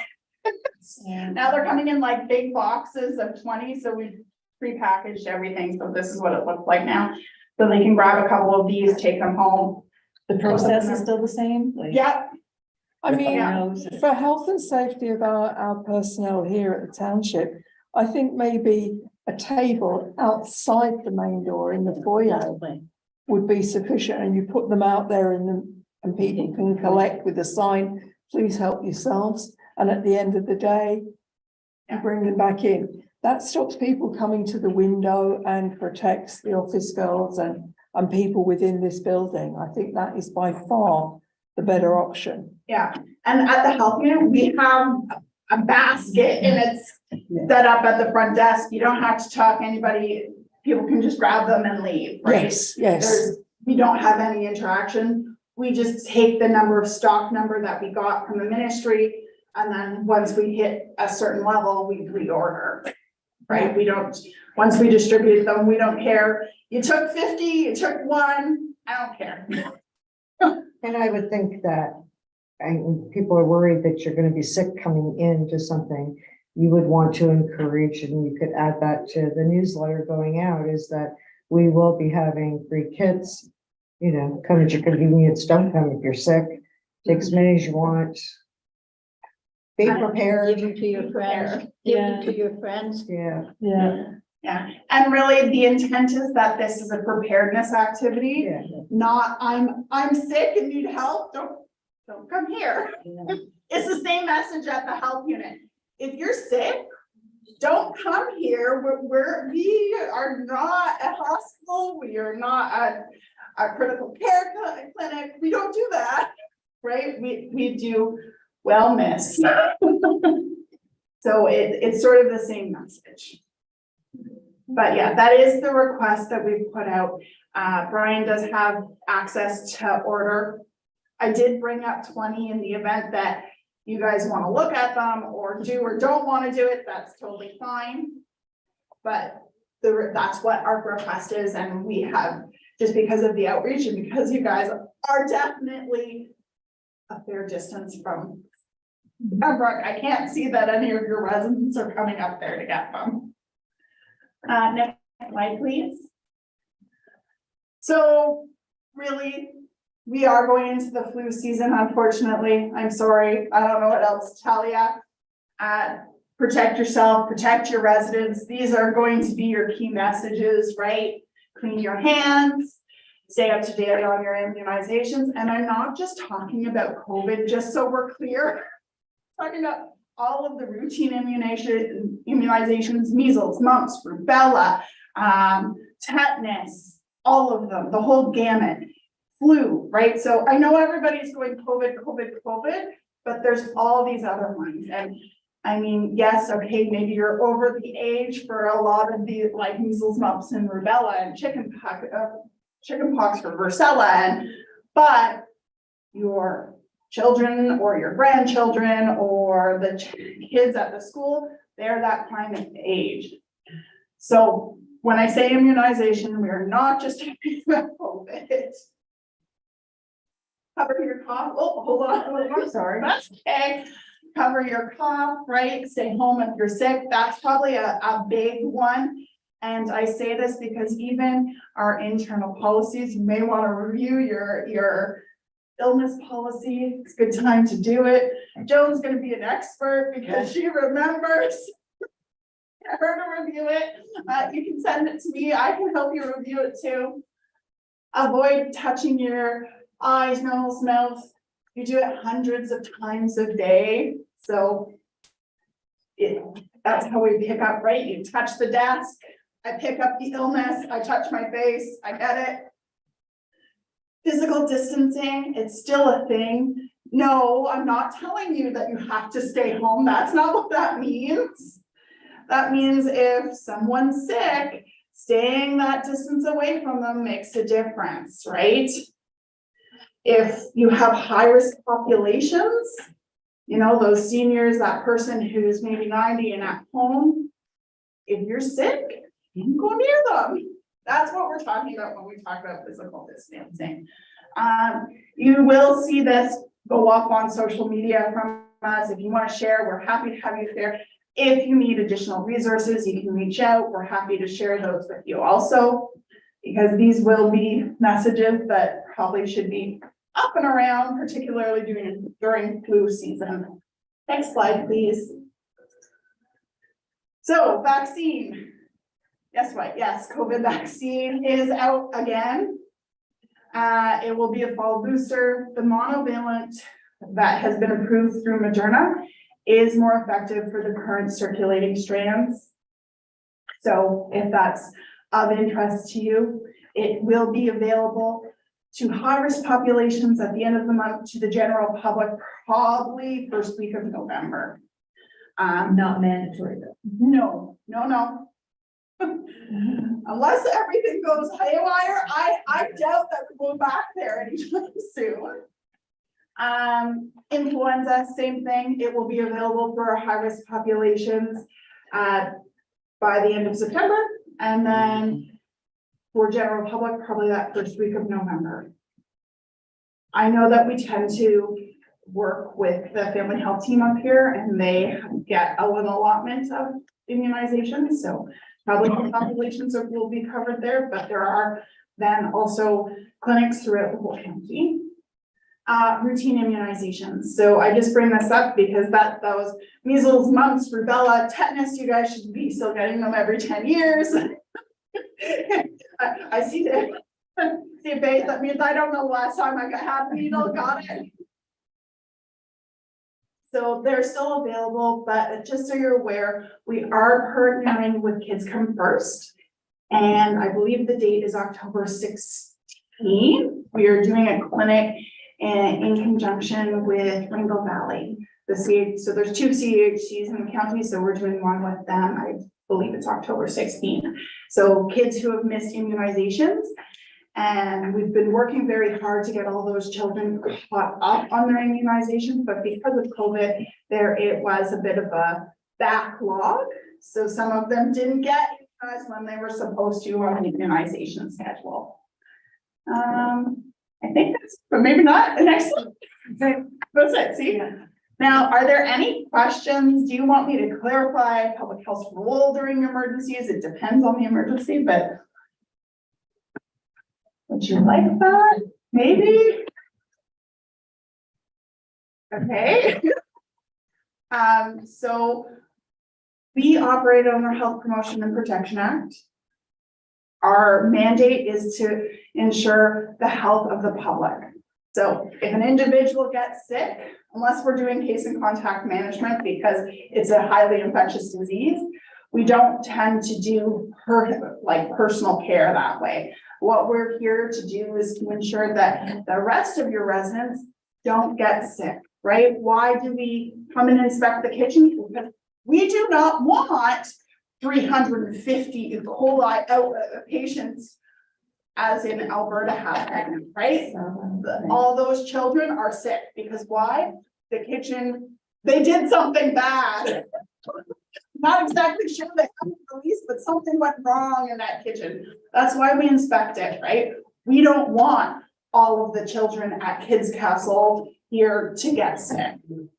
We're not trying to be a pain, we're trying to prevent them from getting ill. Same thing. Why do we give you messaging about air quality? We do not want your residents to suddenly all end up in the hospital because they're sick. And so we tend to send, Brian gets emails from me pretty regularly. We did the survey, I sent it back. Masking mandate, what do you think is going to roll out with masking? So hospitals have, well, all healthcare settings were given some guidance back in January about high risk and moderate risk transmissions times. So what that means is during the flu season, you're generally a higher risk of contracting some respiratory illness, right? But then during the summer, your risk tends not to be as high. So they've been asked to assess their situations, and based on, do they have outbreaks? Do they have patients coming in? Do they have triage centers? They have different factors that would put them into a higher or lower risk. They do meet with our MOH, like all of the hospitals meet with our MOH weekly still, I believe, I think, to discuss sort of what is happening from risk factors within Renfrew County, whether there's community transmission or not. And based on that, there are policies available in healthcare settings. So I know pretty much all of the hospitals in Renfrew County have reinstated a masking policy, which means go into the hospital, they ask you to put on a mask again. And it's because you can be asymptomatic or a few days before you get symptoms and still transmitting the disease, right? So maybe for you, it might not be a big deal. Yeah, I was sick at home for a day, no big deal, but you carried that on to your mother, your father, your neighbor who's 90 and it killed them, right? So that's sort of what the issue is. So that's why they're saying in those high risk settings, I think long-term care, some homes are starting to mask already. I think probably you'll start seeing them mask more and more. Same in retirement homes. They've all been asked to develop policies. In terms of the general public, I think it would have to be very, very, very extreme before we went there again. But I think that, there's value in you doing an individual risk assessment, right? I'm gonna go visit Mom, she's 90 years old, and I was just playing with my grandkids all day. Yeah, maybe. Grandkids, petri dishes, right? So it's just the way it is. You have to do a little bit of risk analysis for yourselves and those who you're taking care of or seeing. Any other questions? Thank you, Melissa. Thanks, Vanessa. Well, thank you. Well, I think I could maybe change things up a bit. We'll take a break for 10 or 15 minutes and yeah, we'll have a little break. Then I'll come back and I'll do the hazard and risk assessment. What I'm looking at in terms of timeline, would you be upset if I altered the agenda and we did our control group training before the exercise next month? Would that upset anybody? Won't upset me. Or you could do it, or you could stick at it today. And No, it means we can escape earlier today. Yes. That would suit me most Okay. definitely. So that's my plan. If we take a break, I'll come back and do the hazard and risk assessment and any new business, and then I'll push the training session back to October when we do the exercise. It fits good together that way. What day is that? It's October 18th, I believe. Oh, no, really? Okay. So anyways, we'll take a break.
So part of the training required by Emergency Management Ontario under the Emergency Management Act is controlled group training. And also part of that is that every municipality in Ontario has to do a hazard and risk analysis.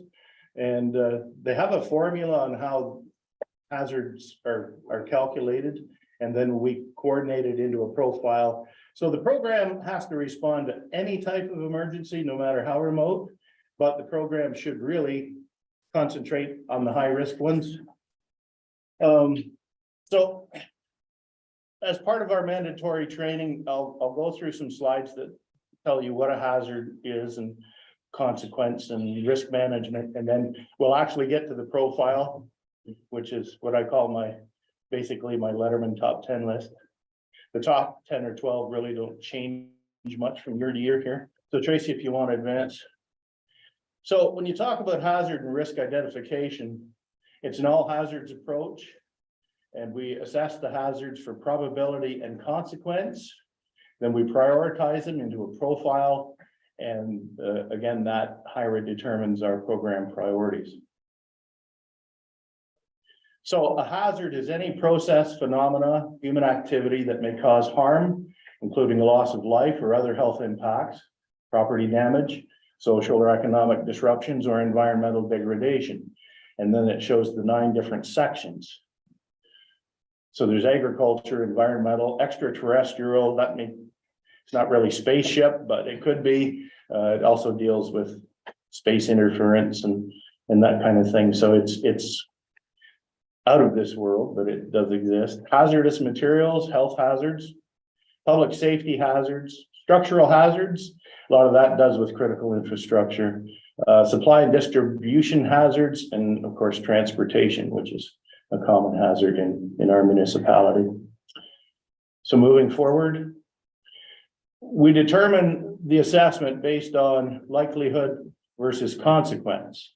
So you can have incidents that are low consequence, that aren't very serious, and don't happen that often, so they have a low likelihood. Or you could have a minor emergency that happens all the time. Or you could have an event, a hazard that has a very high consequence that happens, not very often. And then you have the ones that happen all the time that are serious, that are high consequence and high likelihood. So they score likelihood on a scale of 1 to 6, 6 being maximum. So 6 it occurs annually. And as you go down the list towards number 1, it happens more rarely. So a rare event scored at number 1 would be like a 100-year event or more. So the thing to do is remember maximum number for likelihood is 6. If we go to the next slide, we talk about consequence. Now, consequence assessments have 10 separate areas. So it includes, does the event cause fatalities? What is the extent of injury and illness? What are the psychosocial impacts? Does it disrupt social connections? Does it involve evacuations or shelter in place operations? What about property damage and critical infrastructure? What does it do to the environment, economic impact? And the last one is reputational. If you handle an emergency event very poorly, the reputation suffers greatly, especially in a high profile media incident. So they scale this as a maximum of 30. So 3 points would be a high rating, 1 would be a low rating. So for this one, it's 30, and for the other one would be 6. So if you go to the next slide, risk is the combination of likelihood times consequence. So the maximum rating, if you took likelihood at 6 and consequence at 30, your maximum rating would be 180. So every hazard we look at, we kind of do that type of calculation. And then it goes from an extreme event, very high, down to low. And of course, the events that are very low or the ones that don't happen at all, there's no sense doing emergency preparedness on them. They just don't exist. If we go to the next slide, How do you treat the risk once you find out how serious it is? Well, you can accept it. Say, yeah, the dam breaks, it happens now and then. You just accept it and you may or may not do anything to mitigate it. You can avoid the risk.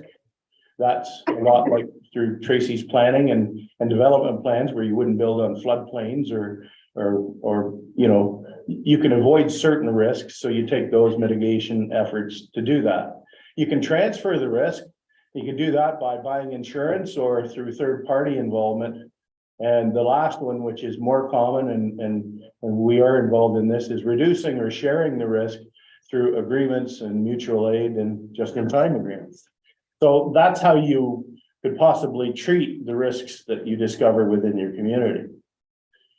So if you go to the next, here's our profile. So using that rating scale, it's not, you know, mathematical science. You kind of play with these to make sense for our community. Every community has a different set of hazards and a different rating.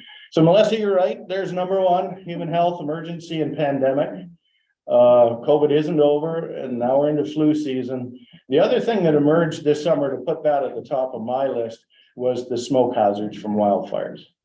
It's a historical wildfire season in the country and in the province, and we had a lot of very smoky days. And as I get into the other slides, we'll talk about the health consequences of smoke. Flooding and dam failure. Well, we had a declared emergency for possible dam failure in 2013. We've had flooding events in 2017, 2019. Even this past spring, we had flooding and road closures. So it's top of the list. Severe wind events. Last year, of course, was the Derico, caused a lot of downed trees and some problems here, but even worse effects. And I have a slide on it later to describe just how severe wind events can be and what it costs. Severe winter weather, that's a broad topic, but it includes freezing rain, snowfall events, special weather events, special weather statements, that kind of thing. And I keep a catalog on what we go through every year and how we respond. Severe summer weather is different. I mean, that's heavy rainfall events. It could be wind events, thunderstorms. I have tornadoes listed separate, but all those types of summer events is a hazard. Actually, several hazards, which I've combined for our purposes. Structure fires, we've had a few, you know, some minor ones, some significant ones, and over the years, we've had our share of structure fires. So October coming up is fire prevention month. So, you know, it's one of our aims is to keep that public education out there and hopefully reduce structure fires, but it is on the list. The wildland and brush fires, I put it down to number 7. Now this list is meant for events that happen within our municipal boundaries. If you talk about national or provincial hazard ratings for wildland or brush fires, that would be the top of the national list and be way up in the provincial list. But for us, the few events and the wet weather that we've had, we've pretty much escaped major hazards of wildland fires in the last couple of years. Yes, not to jinx it. Critical infrastructure failures. I can think that, you know, bridges, culverts, roads, bridges in particular may come to mind next month. Motor vehicle accidents are a continuing hazard, as are the ATV, UTV, and snowmobile accidents on the trails that the fire department and ES responds to. And our risk of tornadoes, I mean, we haven't had a direct strike, but they're all around us every year. So we keep that on the list too. So the other hazards out of the 40 that EMO lists really had a low enough rating that normal emergency response protocols would be sufficient to deal with them. So I stopped the list at basically, like I say, my Letterman top 10 or 12. If there's anything you want to add to the list or think should be on the list, it's a guide for our program that if we concentrate on these types of things in particular, our emergency management program will work quite well. I think communications should be on that list. Yeah, that would fall under critical infrastructure. Oh, I've with the kind of- cell towers, yeah. I mean, when they went down. So That includes utilities, so that would include the internet, cell towers, hydro. I could break it, I could break it down more, but for our purposes and for training, that's the type of things that fall under infrastructure. And I do have to have an infrastructure annex, which is attached to our plan. It's annex number 3, and I have to review it each and every year. So I have to document every piece of critical infrastructure within the township and review it every year. So we go to the next slide, Tracy. There is Melissa's number 1 up top, and these are some of the health unit stats. So back in March, there were 86 deaths from COVID and 7,860 cases.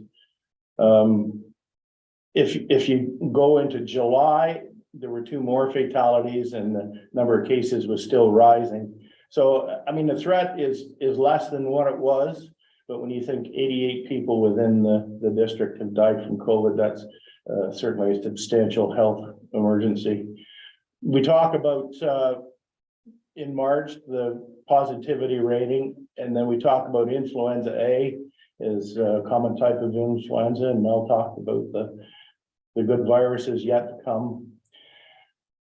The COVID strain EG5, it's the new Omicron descendant that's going to be with us.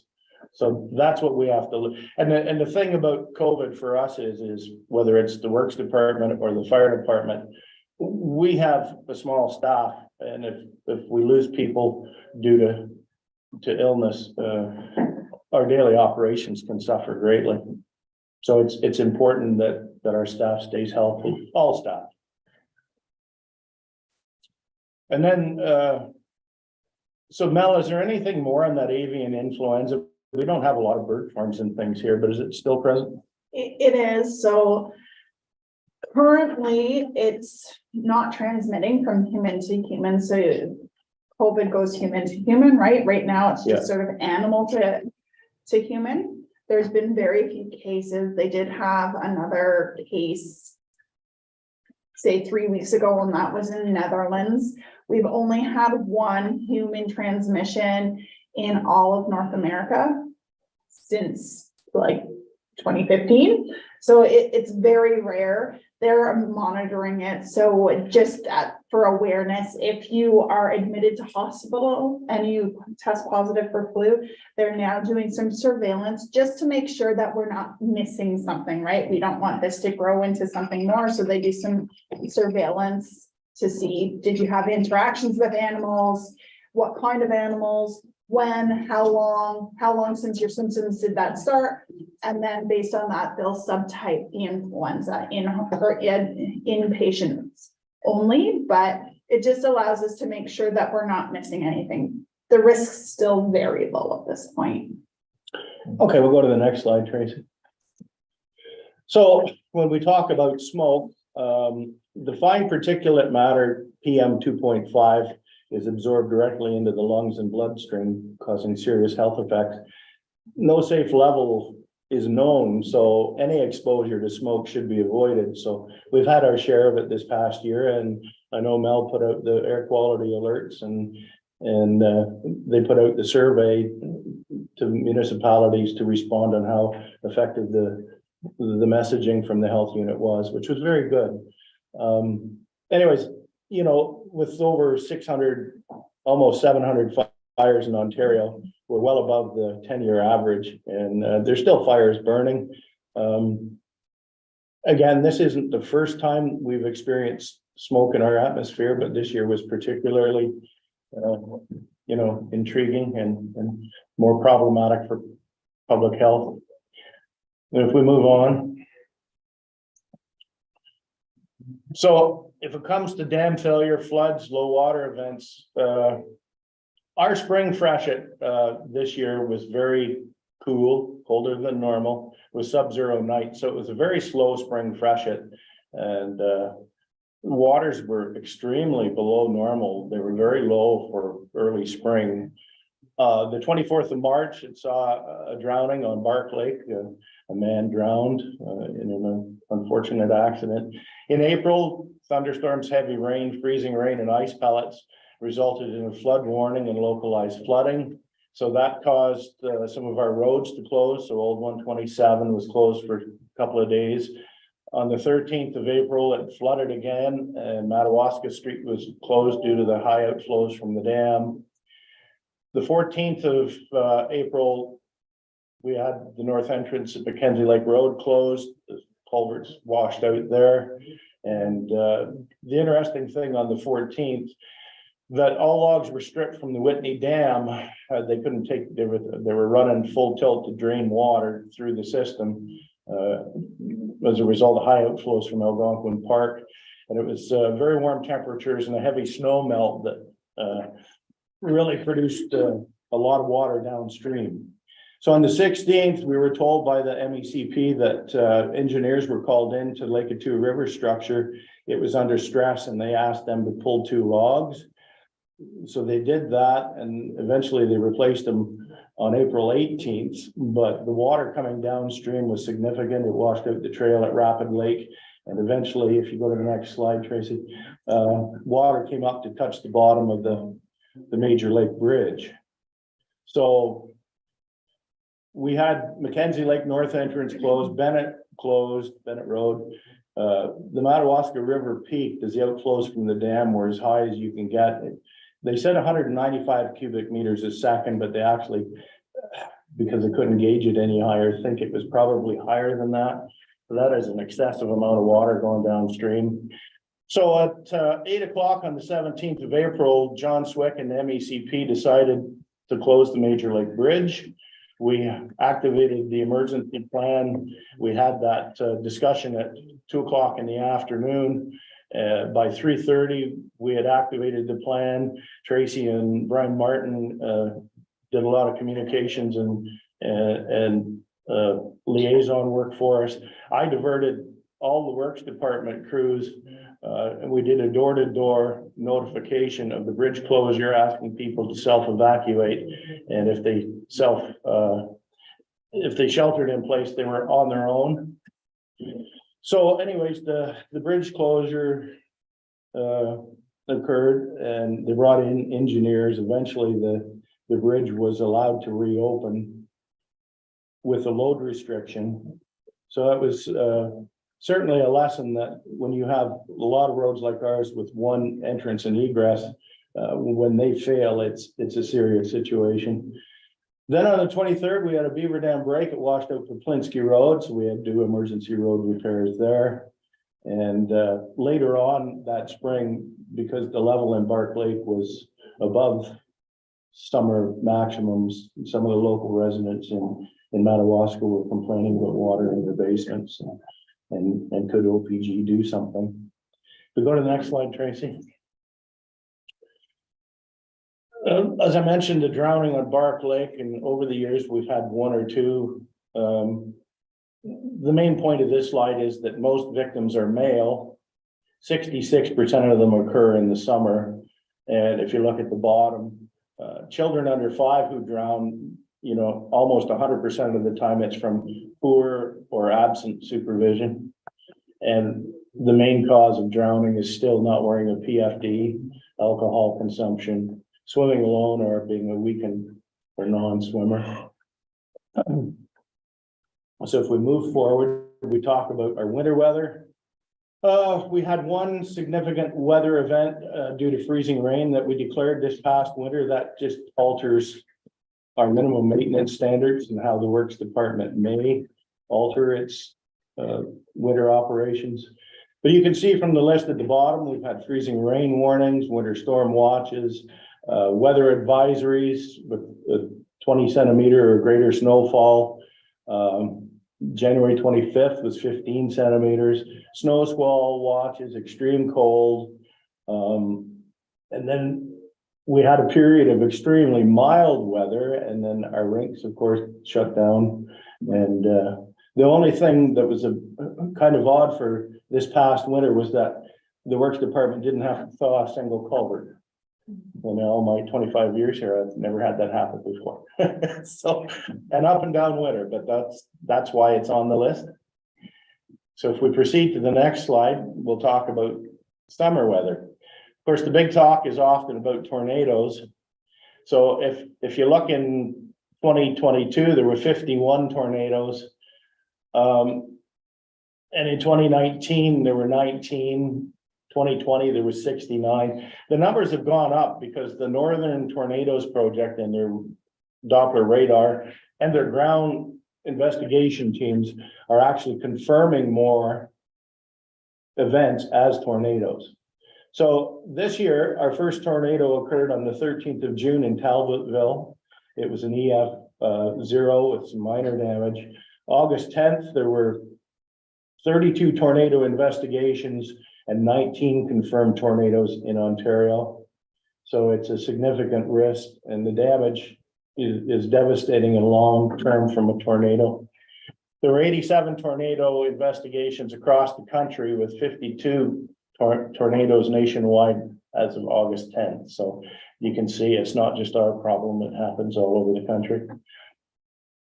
So if we go to the next slide, we'll talk about hurricanes. Guess what? We're in hurricane season. So this is what the Weather Service in the United States predicted for this year. 14 to 21 named storms, 5 to 9 hurricanes, 2 to 5 of which hurricanes will form.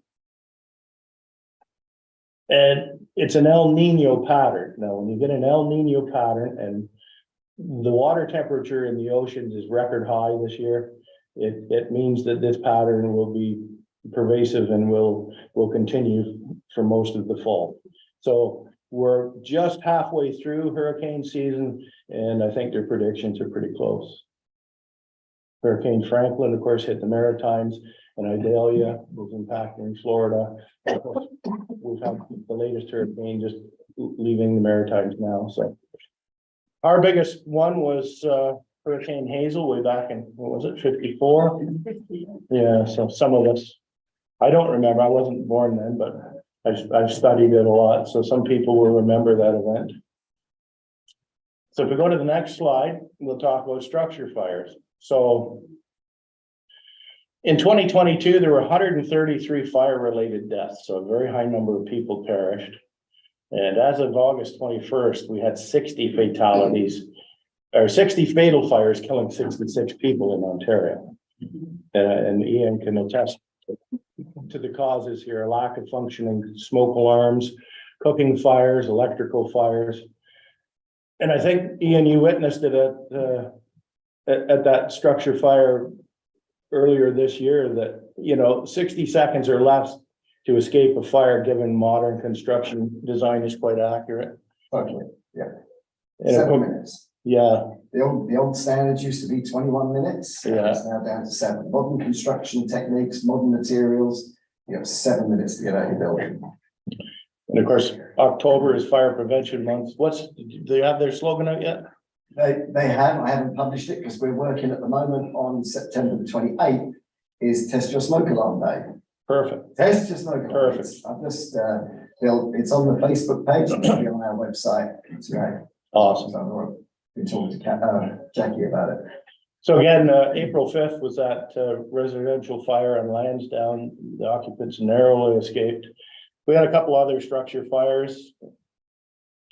And the last one was in August, at Polly Lake, that caused structural damage. So, that's where Jay and the Red Cross and the PDA program comes in. I forwarded the PDA numbers to the fire guys weeks ago. So that's when you would activate the PDA program from the Red Cross.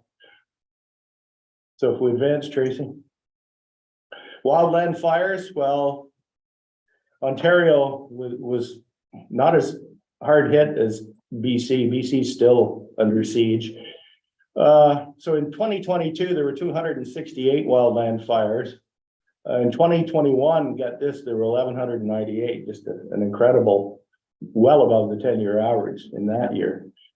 So in 2022, we had several small brush and grass fires. And I'll list the one on November 9th at Hay Lake from 2022. The important thing I want you to know is that our fire season is getting longer, not shorter. It used to be, April till the end of October, but fires are starting earlier in the spring and they're protruding well into the fall. So our fire season is expanding, and it seems to be what's going to happen in the future. The restricted fire zone, that was a big news. It started June 1st of this year. It lasted for, I think, 41 days. And the bottom one tells the story. The Aviation and Forest Fire Emergency Services reported Ontario at level 4 for preparedness for wildland fire. Canada actually went to nationwide to level 5 at a couple of points. But during this time in June, Ontario was unable to send resources out of the province. They were fully deployed and they couldn't supply mutual aid. So back in June, they had 21 ground crews and 20 aircraft available in the Northeast region, which is where we are. And they had 29 crews and 33 aircraft available for Northwestern Ontario, where most of the fires are. So you can see that in a year like this, where you have multiple fires, that their equipment and resources really become hard pressed. So if we go further, they lifted restricted fire zone on the 11th of July. And again, just the fire stats for up to date. They're still, I didn't check I get a daily situation report from EMO every day. I still think there are like almost 50 fires burning up north in Ontario, but not a significant risk at this point. Highway accidents, of course, there's statistics. For 2022, it was the deaths were at a 10-year high, and as of June 16th of this year, there were 136 fatal collisions, so not quite as high as the year before, 150 fatalities, but certainly we've had some serious crashes even recently on Highway 60 and 127, so that's an annual risk that fire and EMS and even Public Works has to respond to. Snowmobile. Sorry, the one on 127, that person passed away. Yes.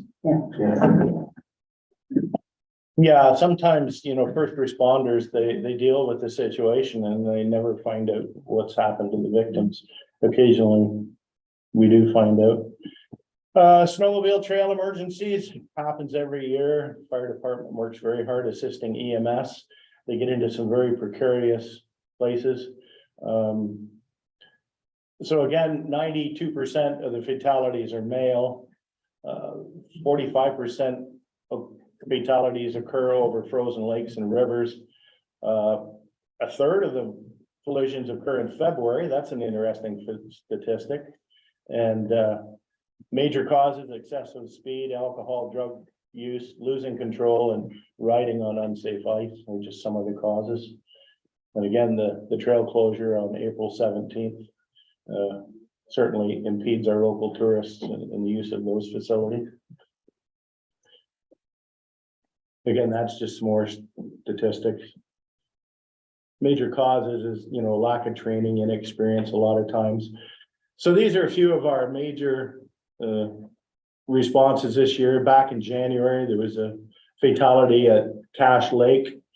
It closed Highway 60 for a number of hours, and they had to initiate the detour. Now, whenever they have an incident like this and there's an accident investigation, it takes quite a while. But the detour at Dwight down through Halliburton and all the way around, people hate it. Oh my God. If you're doing traffic control and that detour, you are hated. That's awful. It is. And it happens. It's happened several times over the years. The other, yes, so at least, eh? Yeah, Mhm. The thing that goes along with this, and if Highway 17 gets blocked and is closed, or the last time it happened, it was closed for over a week because of the flooding. The road was washed out. All that traffic comes across Highway 60, comes right through our front door. So that's certainly, a response that could keep us busy should that situation occur. We had some snowmobilers stranded on the trail that the fire guys managed to extricate and save them from frostbite and freezing. A lot of EMS assists, so you know, our fire guys and our EMS crews do a great job. My hat's off to them. We go to the next slide, Tracy. Again, Jay, this is our meeting in June, and then talk about the agreements. Public education will follow up on that one, so we can. So we also have to do a program review. So I just list a couple of items that have happened this year. So we budgeted for the new 22 kilowatt generator here for the municipal office. It's a better unit. It was installed back in June. So that was a big improvement to not only the continuity of government, but to our emergency management and shelter services. It's a big step forward. Our members of municipal council attended the senior elected officials course in Renfrew back in March. That was hosted by EMO and the municipality of Horton. And again, that's part of the prescribed training that is required by EMO for seniors, executives, municipal senior management. We put in a new level of service bylaw. That's our minimum maintenance standards. That was approved on August 2nd by council. That details every aspect of our highway maintenance. And of course, the bottom line is safe highways result in a more disaster resilient community. Now, the government grant was supposed to be released in 2023-24. I'll have to follow up on that and see if I can get more information. We can certainly use some funding to you know, give our program a boost. It's something that CEMCs and governments have been pushing for years. You know, we used to have the JEP grant and they scrapped that. That used to pay 45% of a lot of items and they haven't replaced it. And then of course, the big thing moving forward now will be the updating of our Red Cross agreements and the shelter surveys. So that's my review of the program. So any questions? That's our hazard and risk assessment in a nutshell. And it kind of gives you an idea of what happens year round in South Algonquin.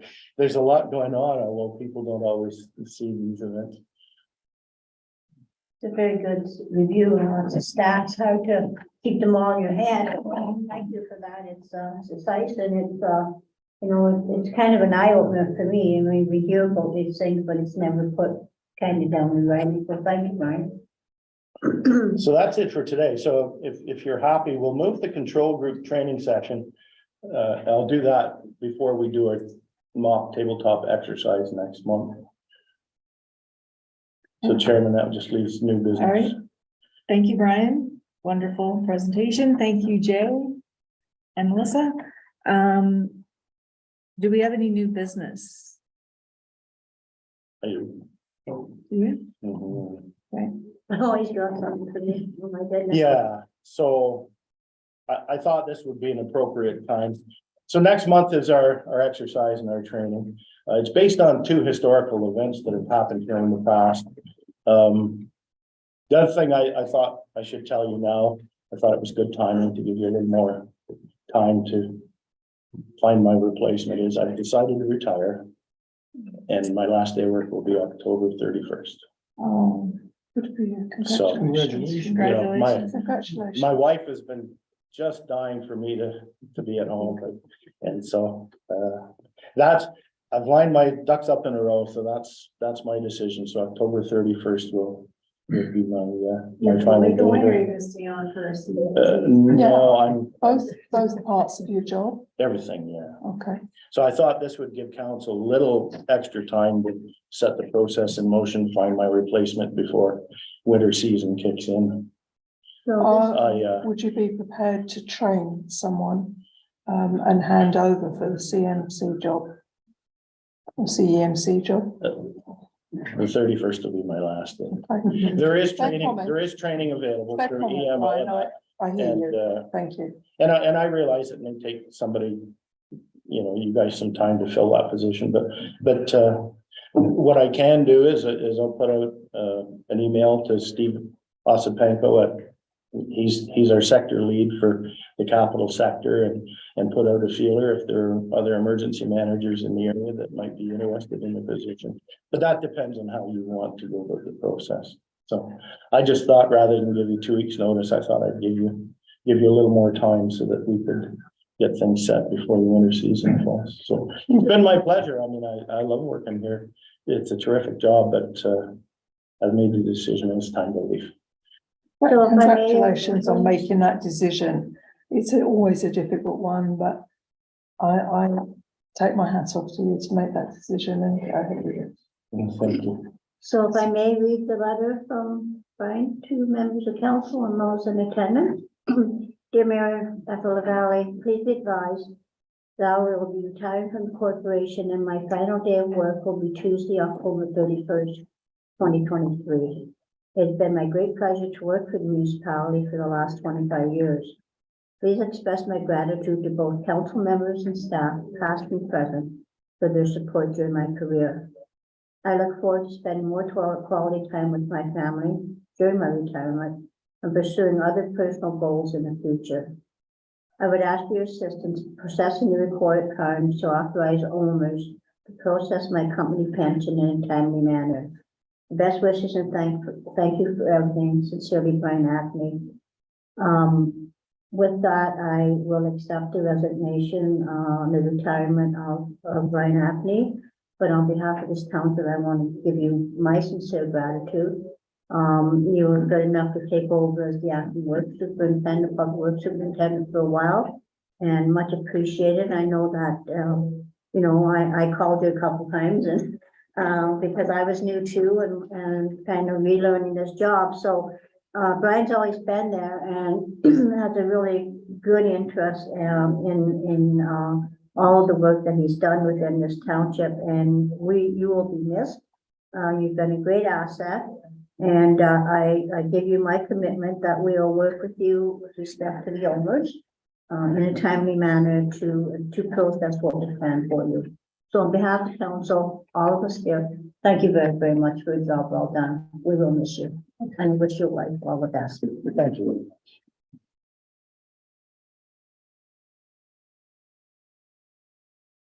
If I can add just a note, Brian, you were the very first new employee that this township did, first hire. Either late 98 or early 99. November of 98, yeah. Yeah, the very first person that we hired, like we took out, like the new municipality kept the people that were in place at the old municipality, but there was only like 3 employees in this township at that time. You were the very first new hire. And then when the CEMC stuff came out, you jumped in on that with both feet and you did an incredible job with that. I agree with the statement by Darrell Valley. We're gonna miss you. Thank you. All right, on that note. Thanks for doing that on my. Sorry to spoil your party. Yes. No, we're doing a. Ask for a motion to adjourn. I'll make that motion. I'll second it. And a seconder. Thank you. Who was that? Um, I saw a bunch of hands. Bill. Me, Rodney. I saw it too. Sorry, motion, meeting adjourned at 12 p.m. Thank you. Thanks, Brian. Oh, thank you.